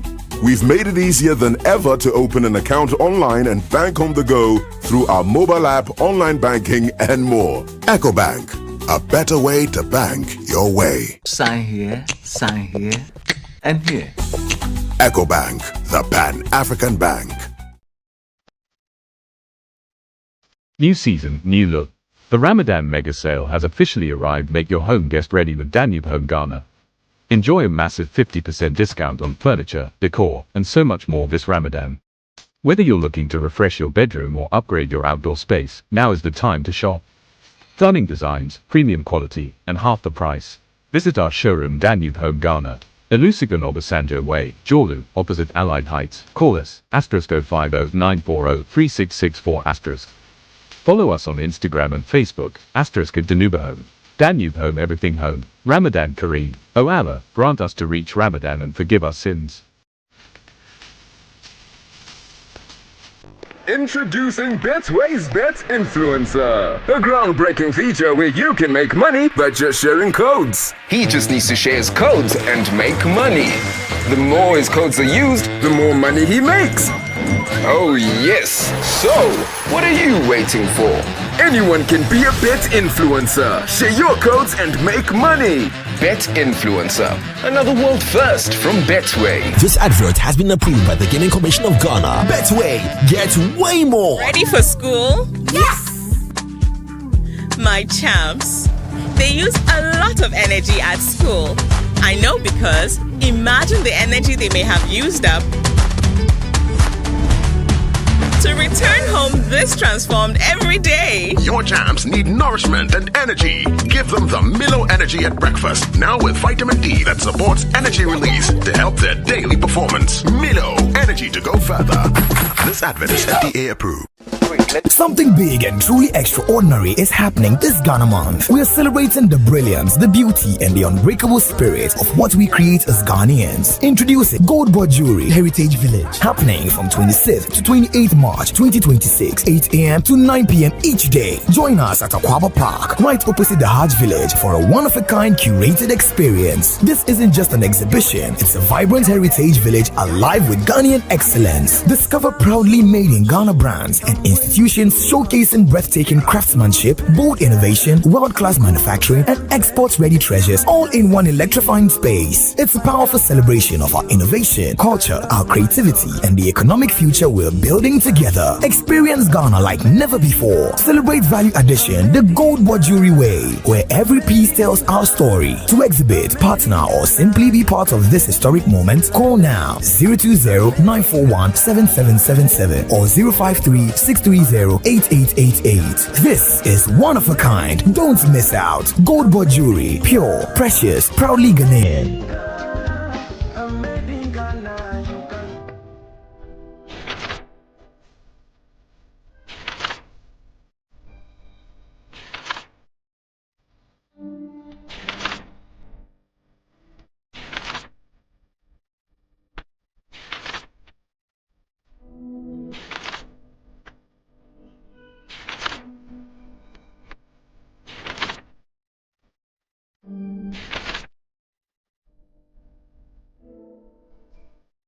'26 promises joy, adventure, and new experiences. Global Wings Travel and Tours, in partnership with Media General, invites you to experience the best of Asia with an unforgettable Malaysia and Singapore tour this April 2026. Experience 9 unforgettable days filled with experience, luxury, and limitless fun. Your package includes return air ticket, 4 nights Kuala Lumpur Hotel, 3 nights Singapore Hotel, daily half board in both cities, Malaysia visa facilitation, Kuala Lumpur City Tour, Petronas Twin Tower, Genting Highland with cable ride, inter-country transfer, Singapore City Tour and Marina Observatory Deck, Sentosa Island full day tour with cable car, and so much more. Why wait? Make your April 2026 Malaysia and Singapore trip a reality with one call. Book now by calling or WhatsApping 0550 188 181 or 0553 688 081-898-398. Follow us on Instagram and Facebook at Global Wings Travel GA. Say me trying tasting Tasty Top. Add the new seasoning powders about chicken, stew, jollof, shrimp, beef. The way it enhances the natural aroma. New aroma. New taste. Flavor and taste. FDA Aji Edradia in Kratsui. It's time to explore Ghana again. From 19th to 22nd March, join the Ghana Month Expedition. 3 regions, 4 days. Eastern, Ashanti, Central. We kick it off in the Eastern region. Chocolate experiences, fresh farm fruits, Safari Valley lunch with zebras and exotic animals, Bonsu Eco Park for canopy walks and ziplining, and then party at the Rock City Hotel. Ashanti takes over. Bonre Kente Museum, Kumasi Museum, Komfornochi Source Site, Lake Bosomtri for hiking adventures and sleepover at Rage Condos. Central brings the history at Singmanso, Cape Coast Castle, plus lunch by the coast, then a Crown Resort vacation, quad biking, horse riding, water adventures. All this for 6,500 Ghana Cedi single, 5,500 Ghana Cedi shared rooms, and 10,500 Ghana Cedis couple. You're interested, right? Call now 0531 100927 or 0247 120 633. Ghana Month Expedition, 19th to 22nd March. Don't just watch Ghana, experience it. Sponsored by Nero Prime Water. Let's go. Accra, are you ready? It's time for yet another Gobe Festival. On Saturday, March 28th, the Legon City Mall turns into the home of the food of the gods. Gobe Festival. Look, plenty food festivals do, but none be like Gobe Fest, because Gobe no be just food. It's a movement, a cult following, real lovers from every walk of life, corporate workers, bosses, celebs, campus crew, everybody pulling up for one mission. Proper Gobe. And it's not just one pot, it's the best Gobe vendors from the capital and beyond. 7 back-to-back heat, hot, loaded, and unforgettable. But that's not all. There will be non-stop music, games, mad fun, and one big explosion of joy. So gather your people. Come hungry, come loud. Gobe Festival, Saturday, March 28th, Legon City Mall, 10 a.m. You don't just eat it, you experience it.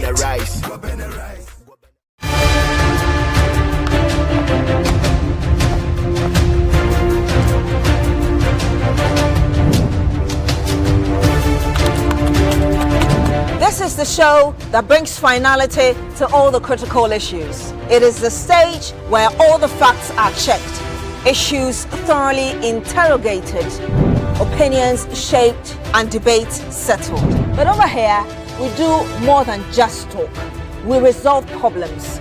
We hold those in power accountable. We address all the key happenings in society, from politics to health to education to everything you deem important. And we will center the voice of the ordinary Ghanaian. This is the show that sets the agenda. Agenda now shows on Tuesdays at 9 p.m. on TV3. TV3, first in news. In Ghana, we don't just watch athletics, we feel it. From inter-house heats to international meets, the speed, the grit, the leaps, the photo finishes, broken records, the moments that steal your breath and make strangers hug like family. This May, Africa's biggest athletes will converge in Accra for the 2026 African Athletics Championships, and every single moment will be live on TV3. Don't just hear the roar, be inside it. 3 sports, TV3, first in news, best in entertainment. TV3 Talented Kids is back again!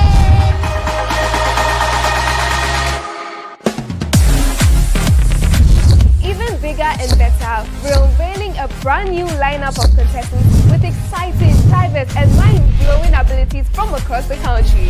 For the contestants, Talented Kids is more than a competition. This is a journey of self-discovery, building confidence, resilience, and a platform to grow from young, talented children into tomorrow's professional icons. Dial *713 *13# or download the MG Reality app to vote for your favorite contestant. Talented Kids, free to play. Talented Kids Season 17 shows Sunday at 5 p.m. on TV3. Powered by Indomie. Tastes great. Sponsored by Flora Tissues, Top Choco, Gino Jollof Mix, Didi Shito, Fratelli Calipo, Nero Prime Water, Coco Plus, CTIW Foundation.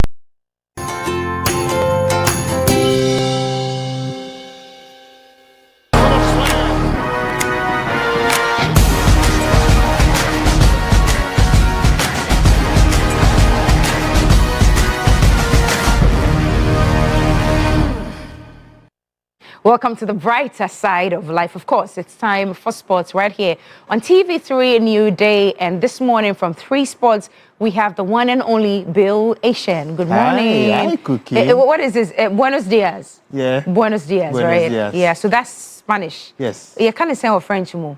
Bonjour. Bonjour is yeah. normal. Yeah. And then what other language? Do you know how to say it in Puerto Rican language? Oh, no. You don't know that? No, Buenos dias. I don't. We'll call Spain back. We'll buy every day. Buenos dias, Buenos dias. Where's your next destination? Cookie, what has come inside you today? What do you mean what has... I'm always like this. Ask the viewers. But I will not complain because you're wearing my favorite color. Oh, red is your favorite color? Yeah. Oh, fantastic. Then let me behave myself. Thank you. So let's start from top. Hi, good morning, Billy Shane. Oh, it worked. From 3 Sports. How you doing? Oh, yes, sir. No. But I'll behave myself. Thank you. Amachua made this dress for me. Amachua, thank you very, very much. Yes, you have a sister, you have a cousin. I don't want to talk about the other side because I know you would deny. So you're already scratching your head, so it's okay. Buy for your loved ones, simple and tasty. Oh, okay, yeah. Buy for my loved ones. Yeah. But what is this habit that some of the players have to be betting and doing things when you know the rule says that you cannot be betting? It's weird. It's a weird situation. Now you've lost your entire career. It hasn't lost his career, but his reputation. Oh, so it's part of the career. Yeah, it's part. I mean, your boy's situation is very, very concerning.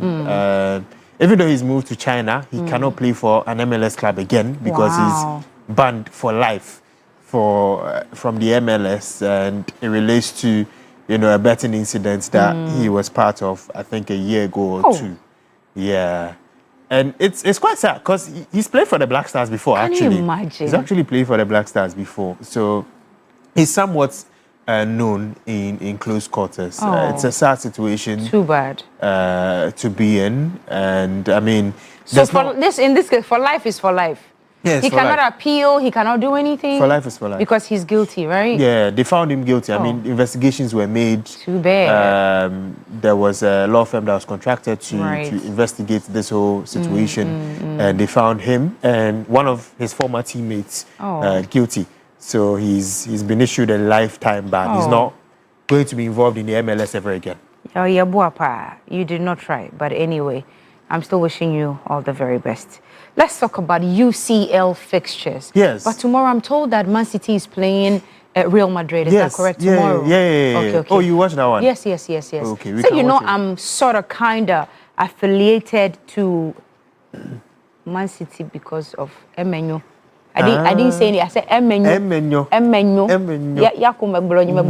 Wow. Because of Emenyo. But Kudus Tottenham is playing today. Oh, today? Yeah, won't you watch that one? Then I'll watch. What time is it? In the evening? Okay, then I'll try and watch it for Kudus. Against Atletico Madrid. Okay, then I'll try and watch it for Kudus. Yeah. Okay. So we have Galatasaray versus Liverpool, Newcastle, Barcelona, Atletico Madrid and Tottenham, like you talked about, and then Atalanta and Bayern Munich. All this evening? Yeah, all this evening. Okay, so apart from Tottenham, Atletico, which one are we supposed to look out for? Oh, Liverpool. Yeah, they never walk alone, but I say they are walking alone. It's not going well at all. Neil Sade, good morning to you. Niels and then Fibo, good morning to you as well. Charlie, my boys are not in. It's not the conditions they are in. No, it's not conducive for what I say. Oh, but my condition is very Which conducive. team is yours? Oh, Arsenal. We are in 4 competitions. Engineer Samuel, good morning to you. He's with Arsenal as well. Oh, okay. And you guys are in top form. Everything is going on well. We are doing well. I mean, we are top of the league. We were top of the Champions League group stages. Okay. We are in the Carabao Cup final. We are in the FA Cup quarter final. We are still take strong. it, chew it, do whatever you want to do with it. Oh, yeah, like okay. I mean, you Oh. whatever you want Wow. to do. Yeah, you can. Wow. We wish you all the best. God bless you. God keep helping you to progress and not take all the cabs. Mundi. Okay. No problem at all. It's all right. It's all right. Let's talk about FA Cup fixtures as well. Yes, as I mentioned, Arsenal are already in the quarterfinal of the FA Cup. They will be facing Southampton. There's also Manchester City who will be facing Liverpool. Very interesting fixture. Chelsea will be facing Port Vale. So that's the quarterfinal. Yes, that's the quarterfinal of the FA Cup. And then there is Leeds who will be facing West Ham because West Ham defeated Brentford yesterday on penalties to also qualify to the quarterfinal. So these are the 8 that will be facing each other. Okay. Yes, but the City-Liverpool one is one I would like to watch because if you're an Arsenal fan, you'll be happy that any of those 2 teams will definitely be out of the FA Cup. So when are these games going to be played? In April. In April. Yeah. Okay. Manchester City and Liverpool. Who'll score Liverpool? Ish. Yeah, that one day I know. Because of... How can Emenyo Nami? So how can Emenyo be there and... So what does Emenyo mean? Inside sweet. Inside good. Inside is mwah. Emenyo. Yes.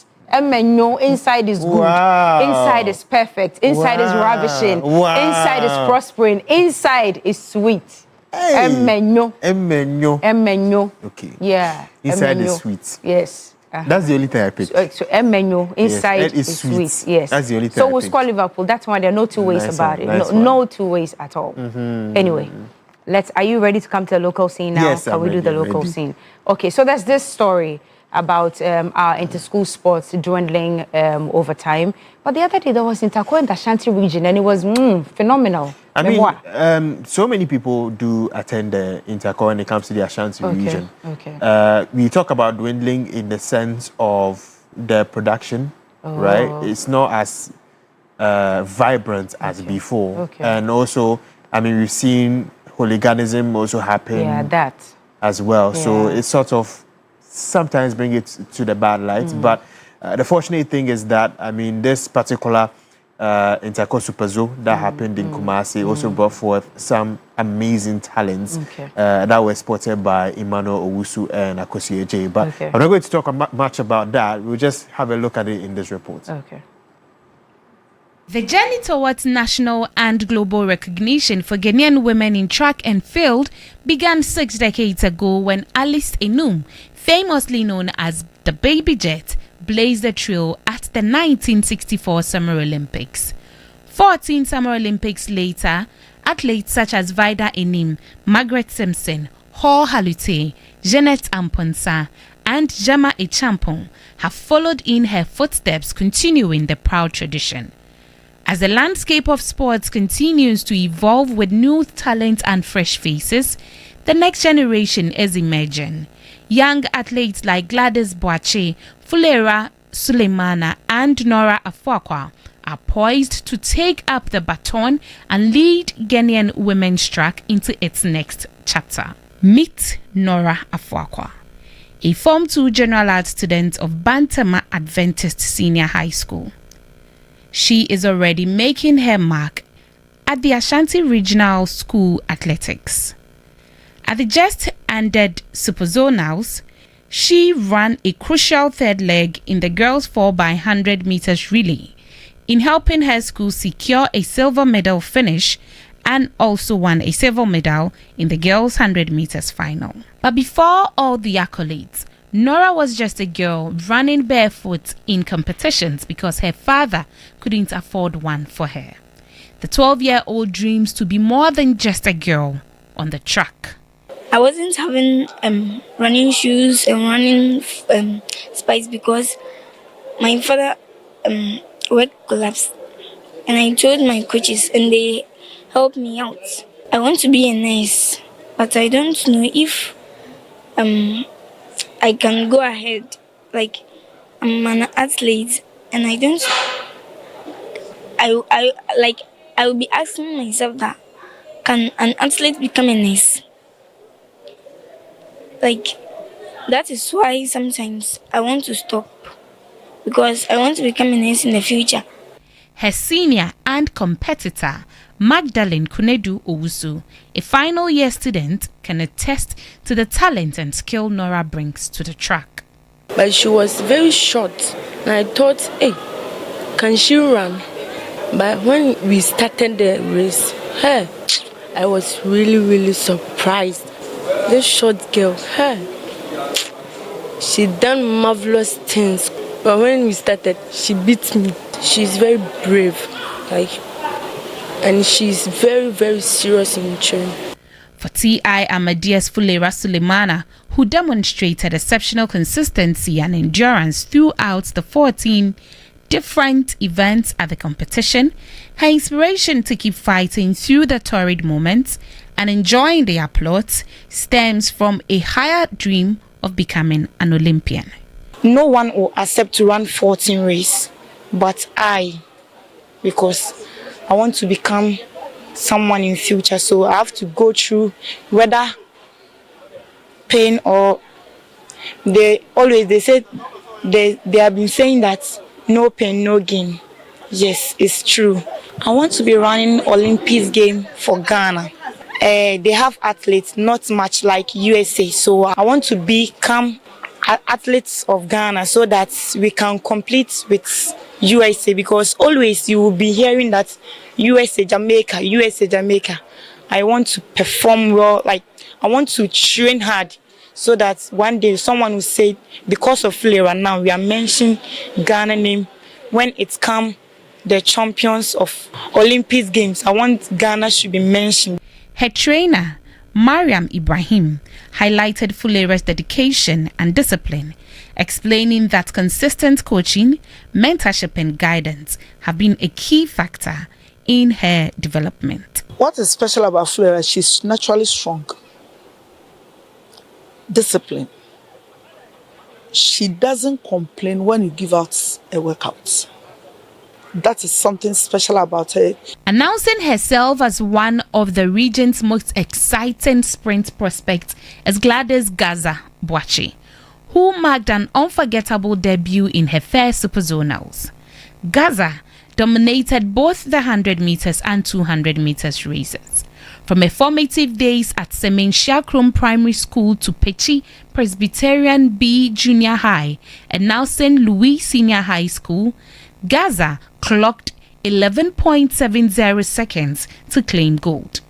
Her achievements reflect not only her personal commitment and discipline, but also the strong foundation, mentorship, and teamwork that have shaped her development. My sister Kwamika, and I'm Miss Mika Simutu. Said me not me world champion or Ghana. Gladys, Fulera, and Nora represent the bright future of Ghanaian athletics. Their performances not only brought pride to their respective schools, but also inspired many young athletes across the region to dream bigger and aim higher. Dream bigger, aim higher is what I also pray for. These are three phenomenal ladies making all of us proud. Very soon at the Olympics, and all those world platforms, we hope to see them bagging medals, gold medals, bronze. Gold, of course. Nice one. Yes, gold medals for Ghana. We don't want any bronze. No, those levels, we've passed it already. Fair. Our football is suffering. You want athletics to also suffer. Oh, no, we cannot have it, But MNO will do it at the World Cup. You understand. You understand. Yeah. All right. Bill, thank you very much for coming this morning. I won't mind you. We'll move on to other things. Cookie, don't do that. No, you don't do that. See, you see, I'm back with Cap Stitch again. This is Cap Stitch. Thank you very much. But this match, they are trying for you. Have you bribed anybody there or something? Oh, no. They are just doing their wonders. Yeah, they're just, they just love me like that. You look good. Yeah, thank you Cap very Stitch, much. thank you very much. We take a break now. We'll be back with more.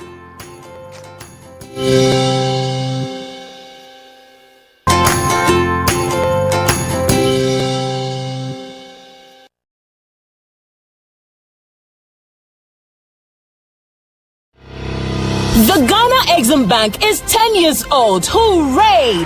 And to commemorate this milestone, the Ghana Exim Bank is hosting a 2-day international conference on the theme, A Decade of Enabling Export Trade and Industrial Transformation, Resetting GEXIM for the Next Frontier. The event takes place on the 25th to 26th of March at the Kempinski Hotel, Gold Coast City, 8 a.m. each day. President of the Republic, His Excellency John Dramani Mahama, will perform the official opening of the conference. Special guest and speaker, Honorable Elizabeth Ofosue-Jari, Minister for Trade, Agribusiness and Industry. Conference host is Honorable Sylvester Adina Mensah, Chief Executive of the Ghana Exim Bank. For inquiries, call 0208-541-480 or visit eximbankghana.com/conference to register. Media partners, Daily Graphic, Media General, The Multimedia Group, City FM, Radio Gold and Channel 1 TV. And knowledge partners include IFC and SME Finance Forum. Life can be giving it to you with like that, and everything around you will be affected big time. Too many uncertainties and fears. But with the right partner like Empo Life Insurance Ghana, you are sorted. Say kutu, say bam. You get the best healthcare, solid pensions trust policies, and the peace of mind to grow your business and focus on what truly matters.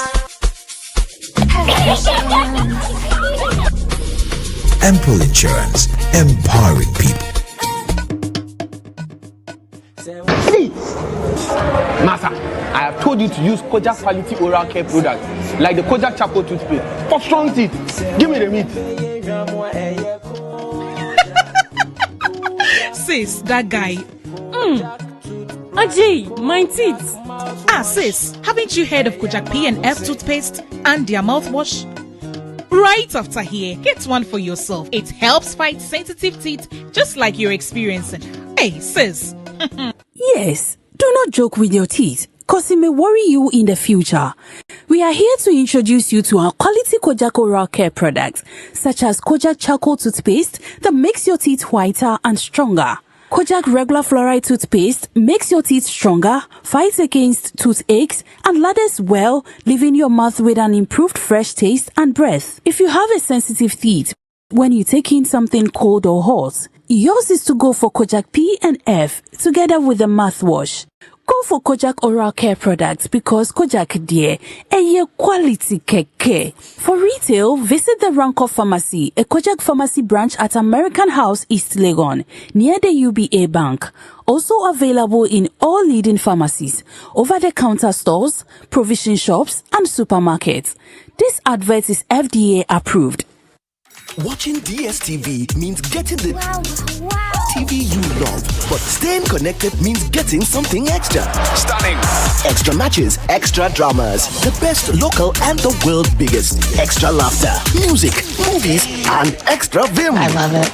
Just stay connected or reconnect and get upgraded to the next higher package at no extra cost. Charlie, we got you. Keep watching. Get more with DSTV. New season, new look. The Ramadan mega sale has officially arrived. Make your home guest ready with Danube Home Ghana. Enjoy a massive 50% discount on furniture, decor, and so much more this Ramadan. Whether you're looking to refresh your bedroom or upgrade your outdoor space, now is the time to shop. Stunning designs, premium quality, and half the price. Visit our showroom Danube Home Ghana, Elusigan Obasanjo Way, Jolu, opposite Allied Heights. Call us, *050-940-3664 *. Follow us on Instagram and Facebook, *Danube Home. Danube Home, everything home. Ramadan Kareem. O Allah, grant us to reach Ramadan and forgive our sins. Got that weekend football feeling? That anticipation? We've got you covered. From player spotlight to head-to-head starts, our panel will break down the key battles and the players who will decide the matches. The fans are the heart of the game, so get interactive with us on our socials. Review and the review. Catch me up, Alexis Laura, every Tuesday on the GPL Review Show. And myself, Butala, every Thursday on the GPL Build-Up.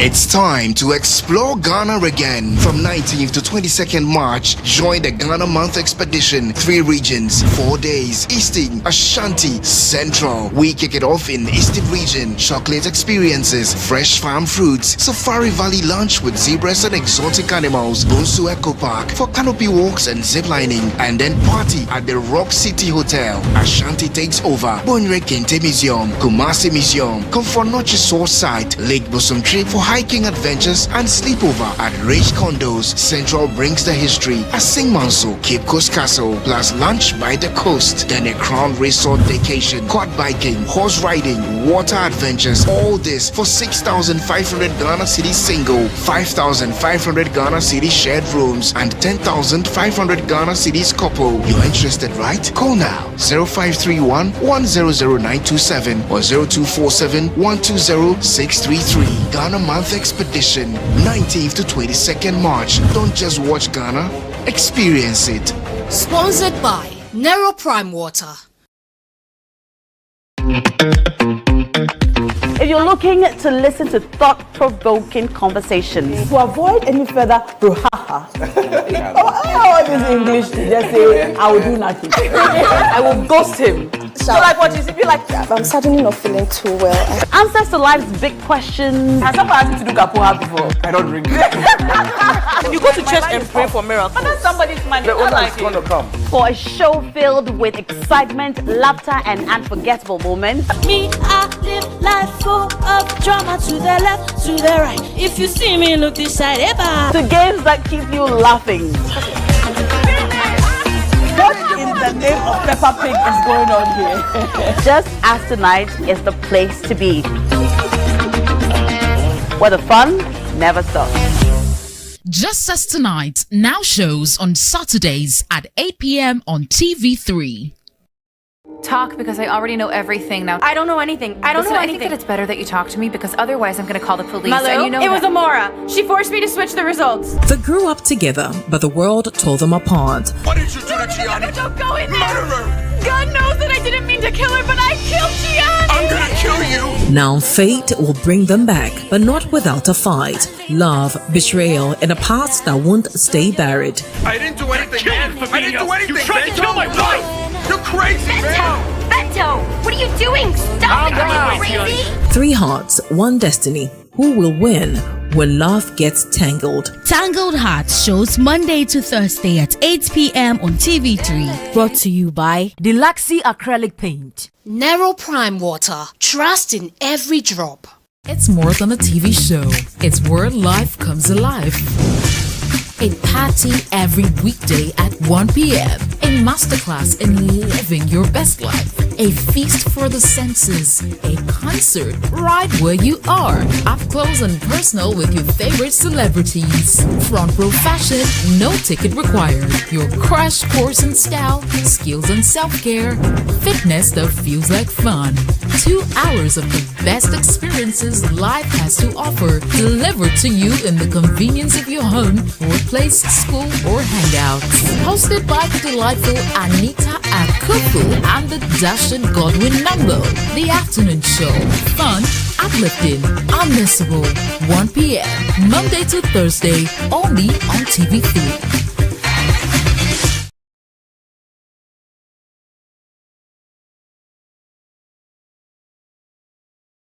왜 그렇게 예민한데? 지금 예민한 건 너잖아. 내가 그런 말도 못해? 그런 말 안 하는 게 우리 방식 아니야? They say love always finds a way. But what if love is lost before it's found? 나 우리 시간 좀 갖자. In a world full of chances, will love survive? 우리 원래 연애를 할 때는 상대방 취향도 존중해주고 그래야 됩니다. A story of missed moments, broken hearts, and one last chance at love. 너 그 20살 때 만난 아저씨가 너무 아, 그런 거 아니야. Not Found Love, showing on TV3, Monday, Wednesday, and Thursday at 4 p.m. Yes, had it here. Delay dada na TV so LP driver. My trim it to say articulator. Said the many who hancho afidie ne so no. Wotimu say me de nsem nam. Eni da ena me call me kura eko hu abrewa eni akwakora. me koye no so no ya ya asade aya mamre ye de niam agu akwan mu ma be me ho akwankyere ene ma san machi abankran ye de delay show no eba ne apagya akowiem esrum honam enti efri enei amti TV so edi kosi da yesu beba ne ma ye tosum ye nu eye Saturday 6:30 p.m. on TV3 moma ne na ya esan se ebeye wonkum na ye peme anodin so we dey standard. Brought to you by Telecel, Pepsodent, Malta Guinness, Betway, Gino Tomato Mix, Lindsay Sanitary Pad, Delay Foods, Tabia Takum, Ohiniri Seasoning Powder. The Delay Show now shows on Saturdays at 6:30 p.m. on TV3.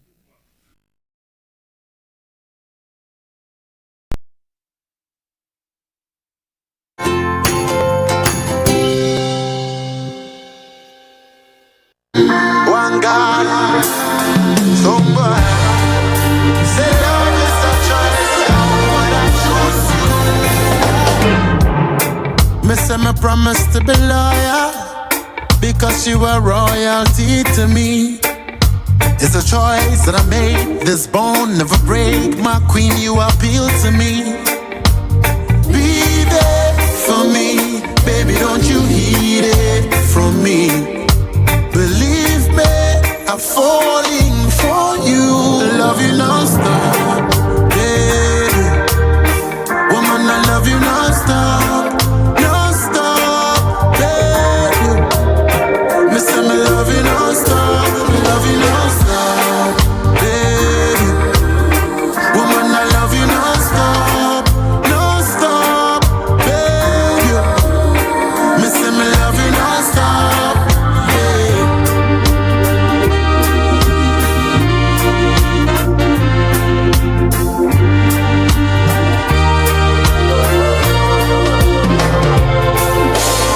Sometimes I put you pampas and you put me pampas too. Sometimes I put you on rewind and you put me on rewind too. But we never breaking up because it's taking us million days to be here. Let you just straighten us when times I get serious. Come link and we can never fray. No. Be there for me, baby, don't you heed it from me. Believe me, I'm falling for you. Love you non-stop, baby. Woman, I love you non-stop, non-stop, baby. Me say me love you non-stop, baby. Woman, I love you non-stop, non-stop, baby. Me say me love you non-stop. All right, welcome back. This is still TV3 Newday, and here at TV3 we are concerned about some of our brothers and sisters in the Middle East as the world watches with great concern as the war between Iran, Israel, and the US of A escalates into open military confrontations. Well, we do know from the Ministry of Foreign Affairs led by the Honorable Okujeto Ablakwa that the embassy in Tehran has been closed and our officials have been safely evacuated. But the ministry is also throwing an open invitation to all citizens who would want to be evacuated or who would want to return home through the land borders to also contact them so they can come back home through land borders. This morning, two of our brothers have joined us here on TV3 Newday, one in Israel and one in UAE, in Abu Dhabi. They are here to have a conversation with us. Let's pick the temperature on ground, how they're feeling, how they've been coping ever since this war broke some 2 weeks ago, and find out other things, including if they are ready to be evacuated through the land borders home. Now, we've got Emmanuel Enchi, who is in Tel Aviv in Israel, here on Zoom with us, as well as Great Fido, who is also living in Abu Dhabi. Brothers, good morning. If you can hear me, good morning, good morning. Good morning to you. Okay. I can hear you. Yes. Emmanuel Entry, so you are in Tel Aviv, you tell me, is that correct? Yes, I'm in Tel Aviv. All right. I'm saying good morning, but what time is it specifically in Tel Aviv? As at now, it's 11:42 a.m. in Israel. Okay. All right. Great, Fido. Can you also hear me? Fido. Well, whilst we try to establish contact. Hello? Yes, Fido, can you hear me? Yeah, I can hear you. Okay, great, great. What time is it over there as well in Abu Dhabi? It's 1:43 p.m. in Abu Dhabi now. All right. Fido, describe to me the very first time the attack was launched on the UAE. Would you remember where you were, what you were doing, and how you were feeling mentally the very first time the attacks struck?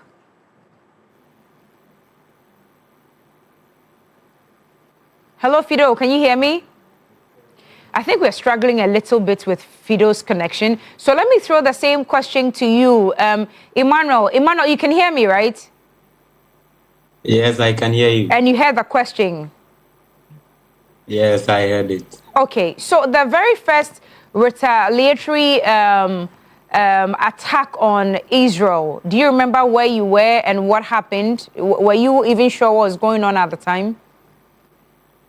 Yeah, it was on Saturday. We were getting ready for service. That is, we have a church service on Saturday. So we were getting ready. So I was almost leaving the house to our auditorium. Then the siren blown, and then we had to get back home and find safety. So it was a Saturday. We were getting ready for church. So you didn't due to that.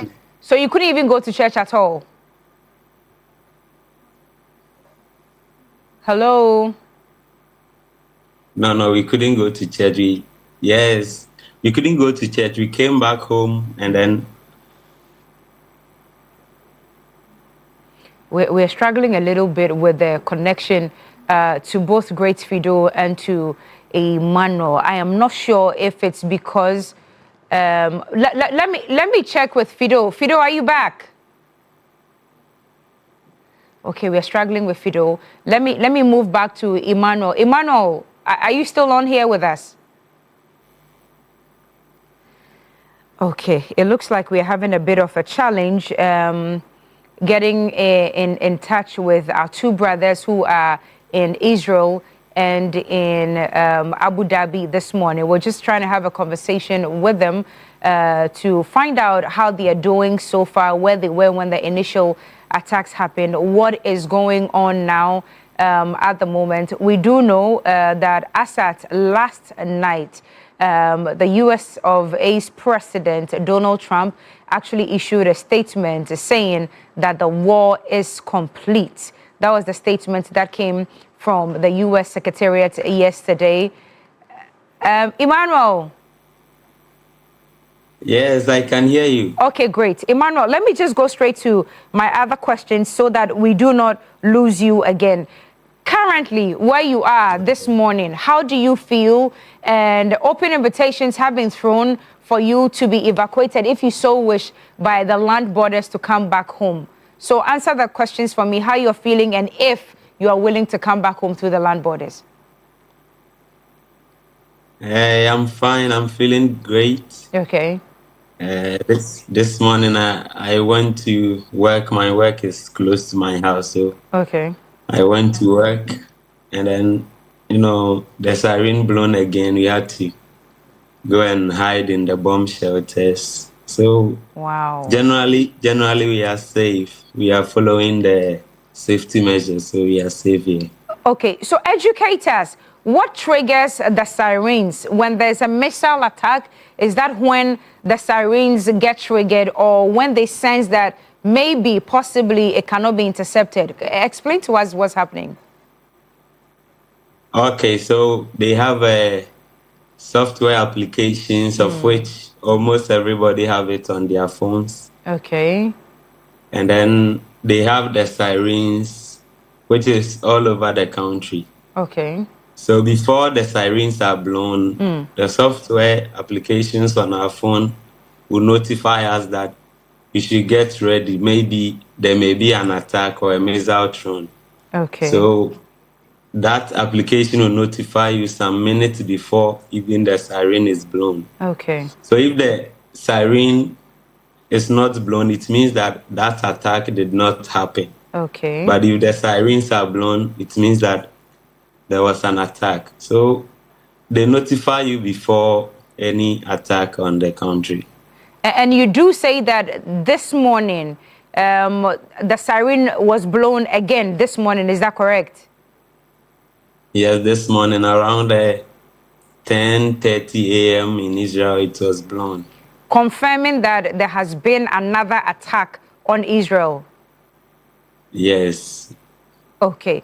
But this attack perhaps is not close by where you are? It's like when the missiles are coming maybe to your region, let's say Greater Accra, and it is coming to that area, you are being notified. It may not be specifically where you are, but in that region, you are notified. Okay. And now, Emmanuel, in the same vein as the Israeli government has this app on your phone that notifies you, have you had any form of communication from the Ghanaian government regarding your safety via phone or via email or anything? Oh, okay. Concerning that, we have platforms. The Ghanaian community has a platform. Various denominations have platforms, and we communicate through that. So there has been some information given to us about the evacuation process, which is underway, and a specific date has not been given, but they are working on that to evacuate anybody who wants to go back to Ghana. Okay. And tell me, how has this affected your daily life? You told me in the beginning that you're fine. Do you feel safe where you are just because you're able to get these notifications about the sirens on your phone? Or you just feel safe because you think it will never come close to you? I feel safe, I think, because of the safety measures. Because of the safety measures, things are well in place, and literally every household have a bomb shelter, which is sometimes underground or on the surface level. But I think we are safe because of the safety measures that has been put in place. So you are confirming to us this morning that where you are in your home, is that where you're speaking to us from? Yes, yes. So your house has a bomb shelter. Your house in Tel Aviv has a bomb shelter, you can confirm? Yes, we have. It's like it is spread across the community. So Okay.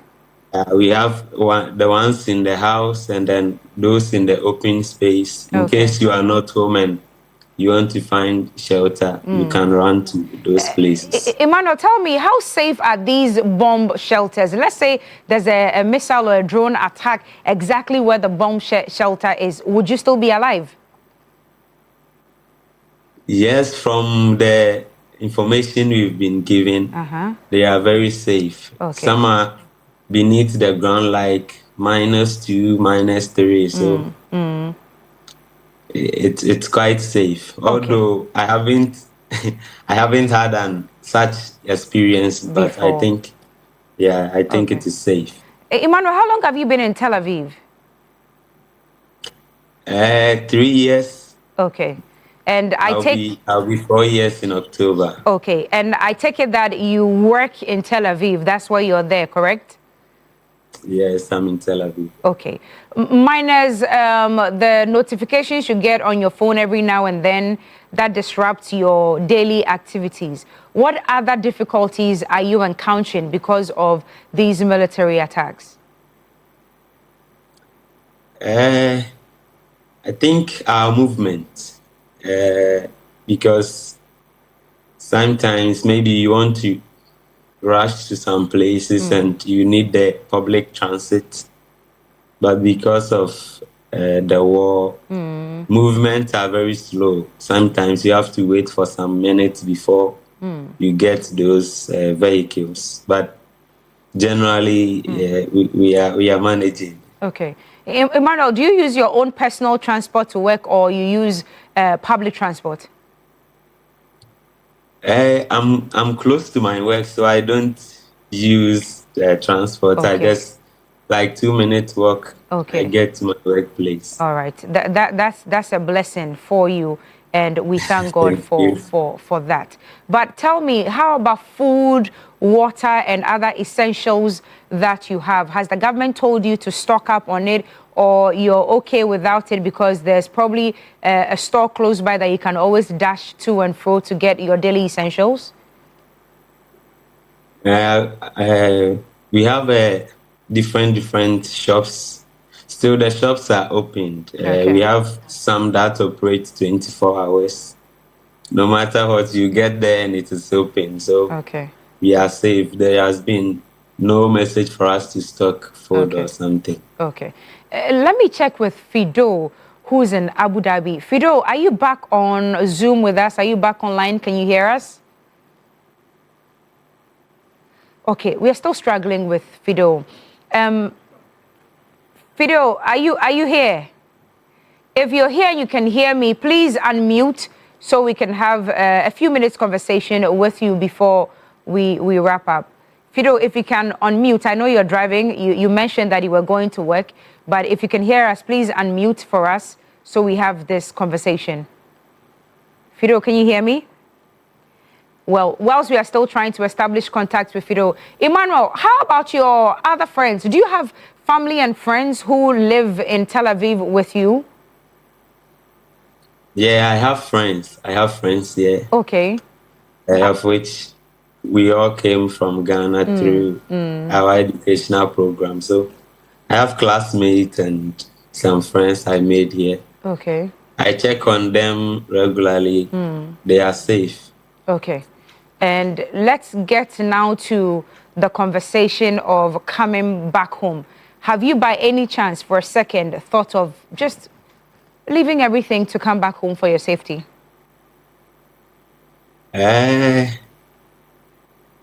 No, I haven't. Though I have plans of returning, but I think it's not now. Okay.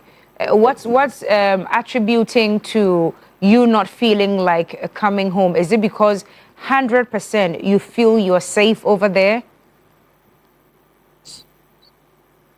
I think my safety is one, and then maybe what we want to achieve is two, because as I said, most of us are agriculturists. We studied agriculture and we need some capital to start up something. But we are striving towards that. Okay. So I think the safety and then what we want to get is what is keeping us here. Emmanuel, how long was your school program for? Because I do understand that you left Ghana for some education and now you're working. Take us through that. How long was your school education? How long are you supposed to stay there for before you return home? Okay, it was a year program. Okay. It was for a year.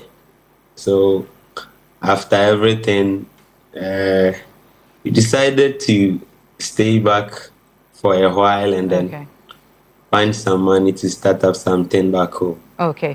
And you don't think that you've made enough to come back home, even in the midst of the escalating military attacks?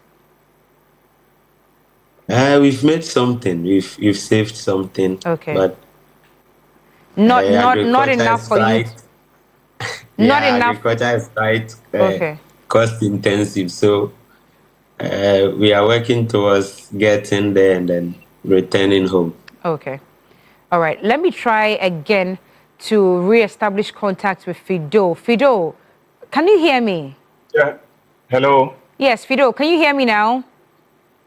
Yeah, I can hear you. Okay. Fido, so you are in Abu Dhabi, and Emmanuel, your other brother who is in Tel Aviv in Israel, has been telling us that he feels safe, most importantly because he receives notifications on his phone. There are apps on his phone that he can use to tell if there's an imminent attack.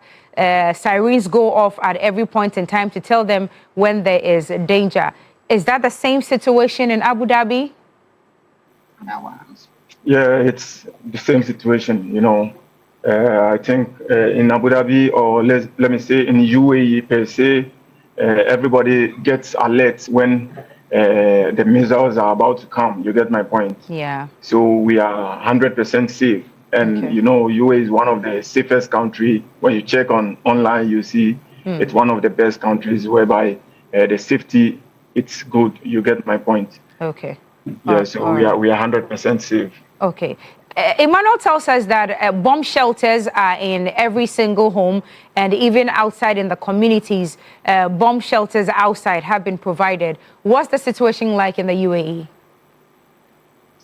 Oh, we don't have the bomb shelters. The only thing we have is, you know, because of the U.S. military bases here, due to that, the Air Force is online in the sky, and most of the time it returns the bomb. That's one thing they do here. Okay.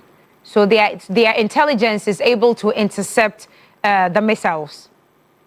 Sure, 100%. Okay. All right. And now tell us, Fido, what has changed drastically ever since these attacks started in your personal life and with that of your friends and family as well? It's a little bit scary, but, you know, let me say, due to the measures UAE are putting in place, I think everything is on point. And, you know, it got to a time they stopped people from going to work, but that was just about 1 or 2 days. Okay. Okay. All right. Thank you. It was very tough getting through to you, but we do hope that you continue to be safe. Stay safe, your friends and your family over there as well. We don't have enough time. I would have exhausted some other questions, but we don't have enough time. I'm sure in due course and in due season, we'll come back to you again. But Fido in the UAE and Emmanuel Entry in Tel Aviv, Israel, thank you so much for speaking to us this morning. And well, the war is still raging. A lot of us are concerned in and around the world. We do know our relationship with Israel, with the U.S., and with the UAE as well. A lot of Ghanaian businesses actually depend on the United Arab Emirates for trade and everything else that comes with it. And we hope that there will be an end in sight of with this war. Thank you very much, gentlemen, for joining us this morning. And we'll wrap up here on the show. Thank you so much for watching. Enjoy the rest of our programming. Tomorrow morning at 6, we'll return with TV3 Newday. Miss me promise to be loyal because you are royalty to me. It's a choice that I made. This bone never break. My queen, you appeal to me.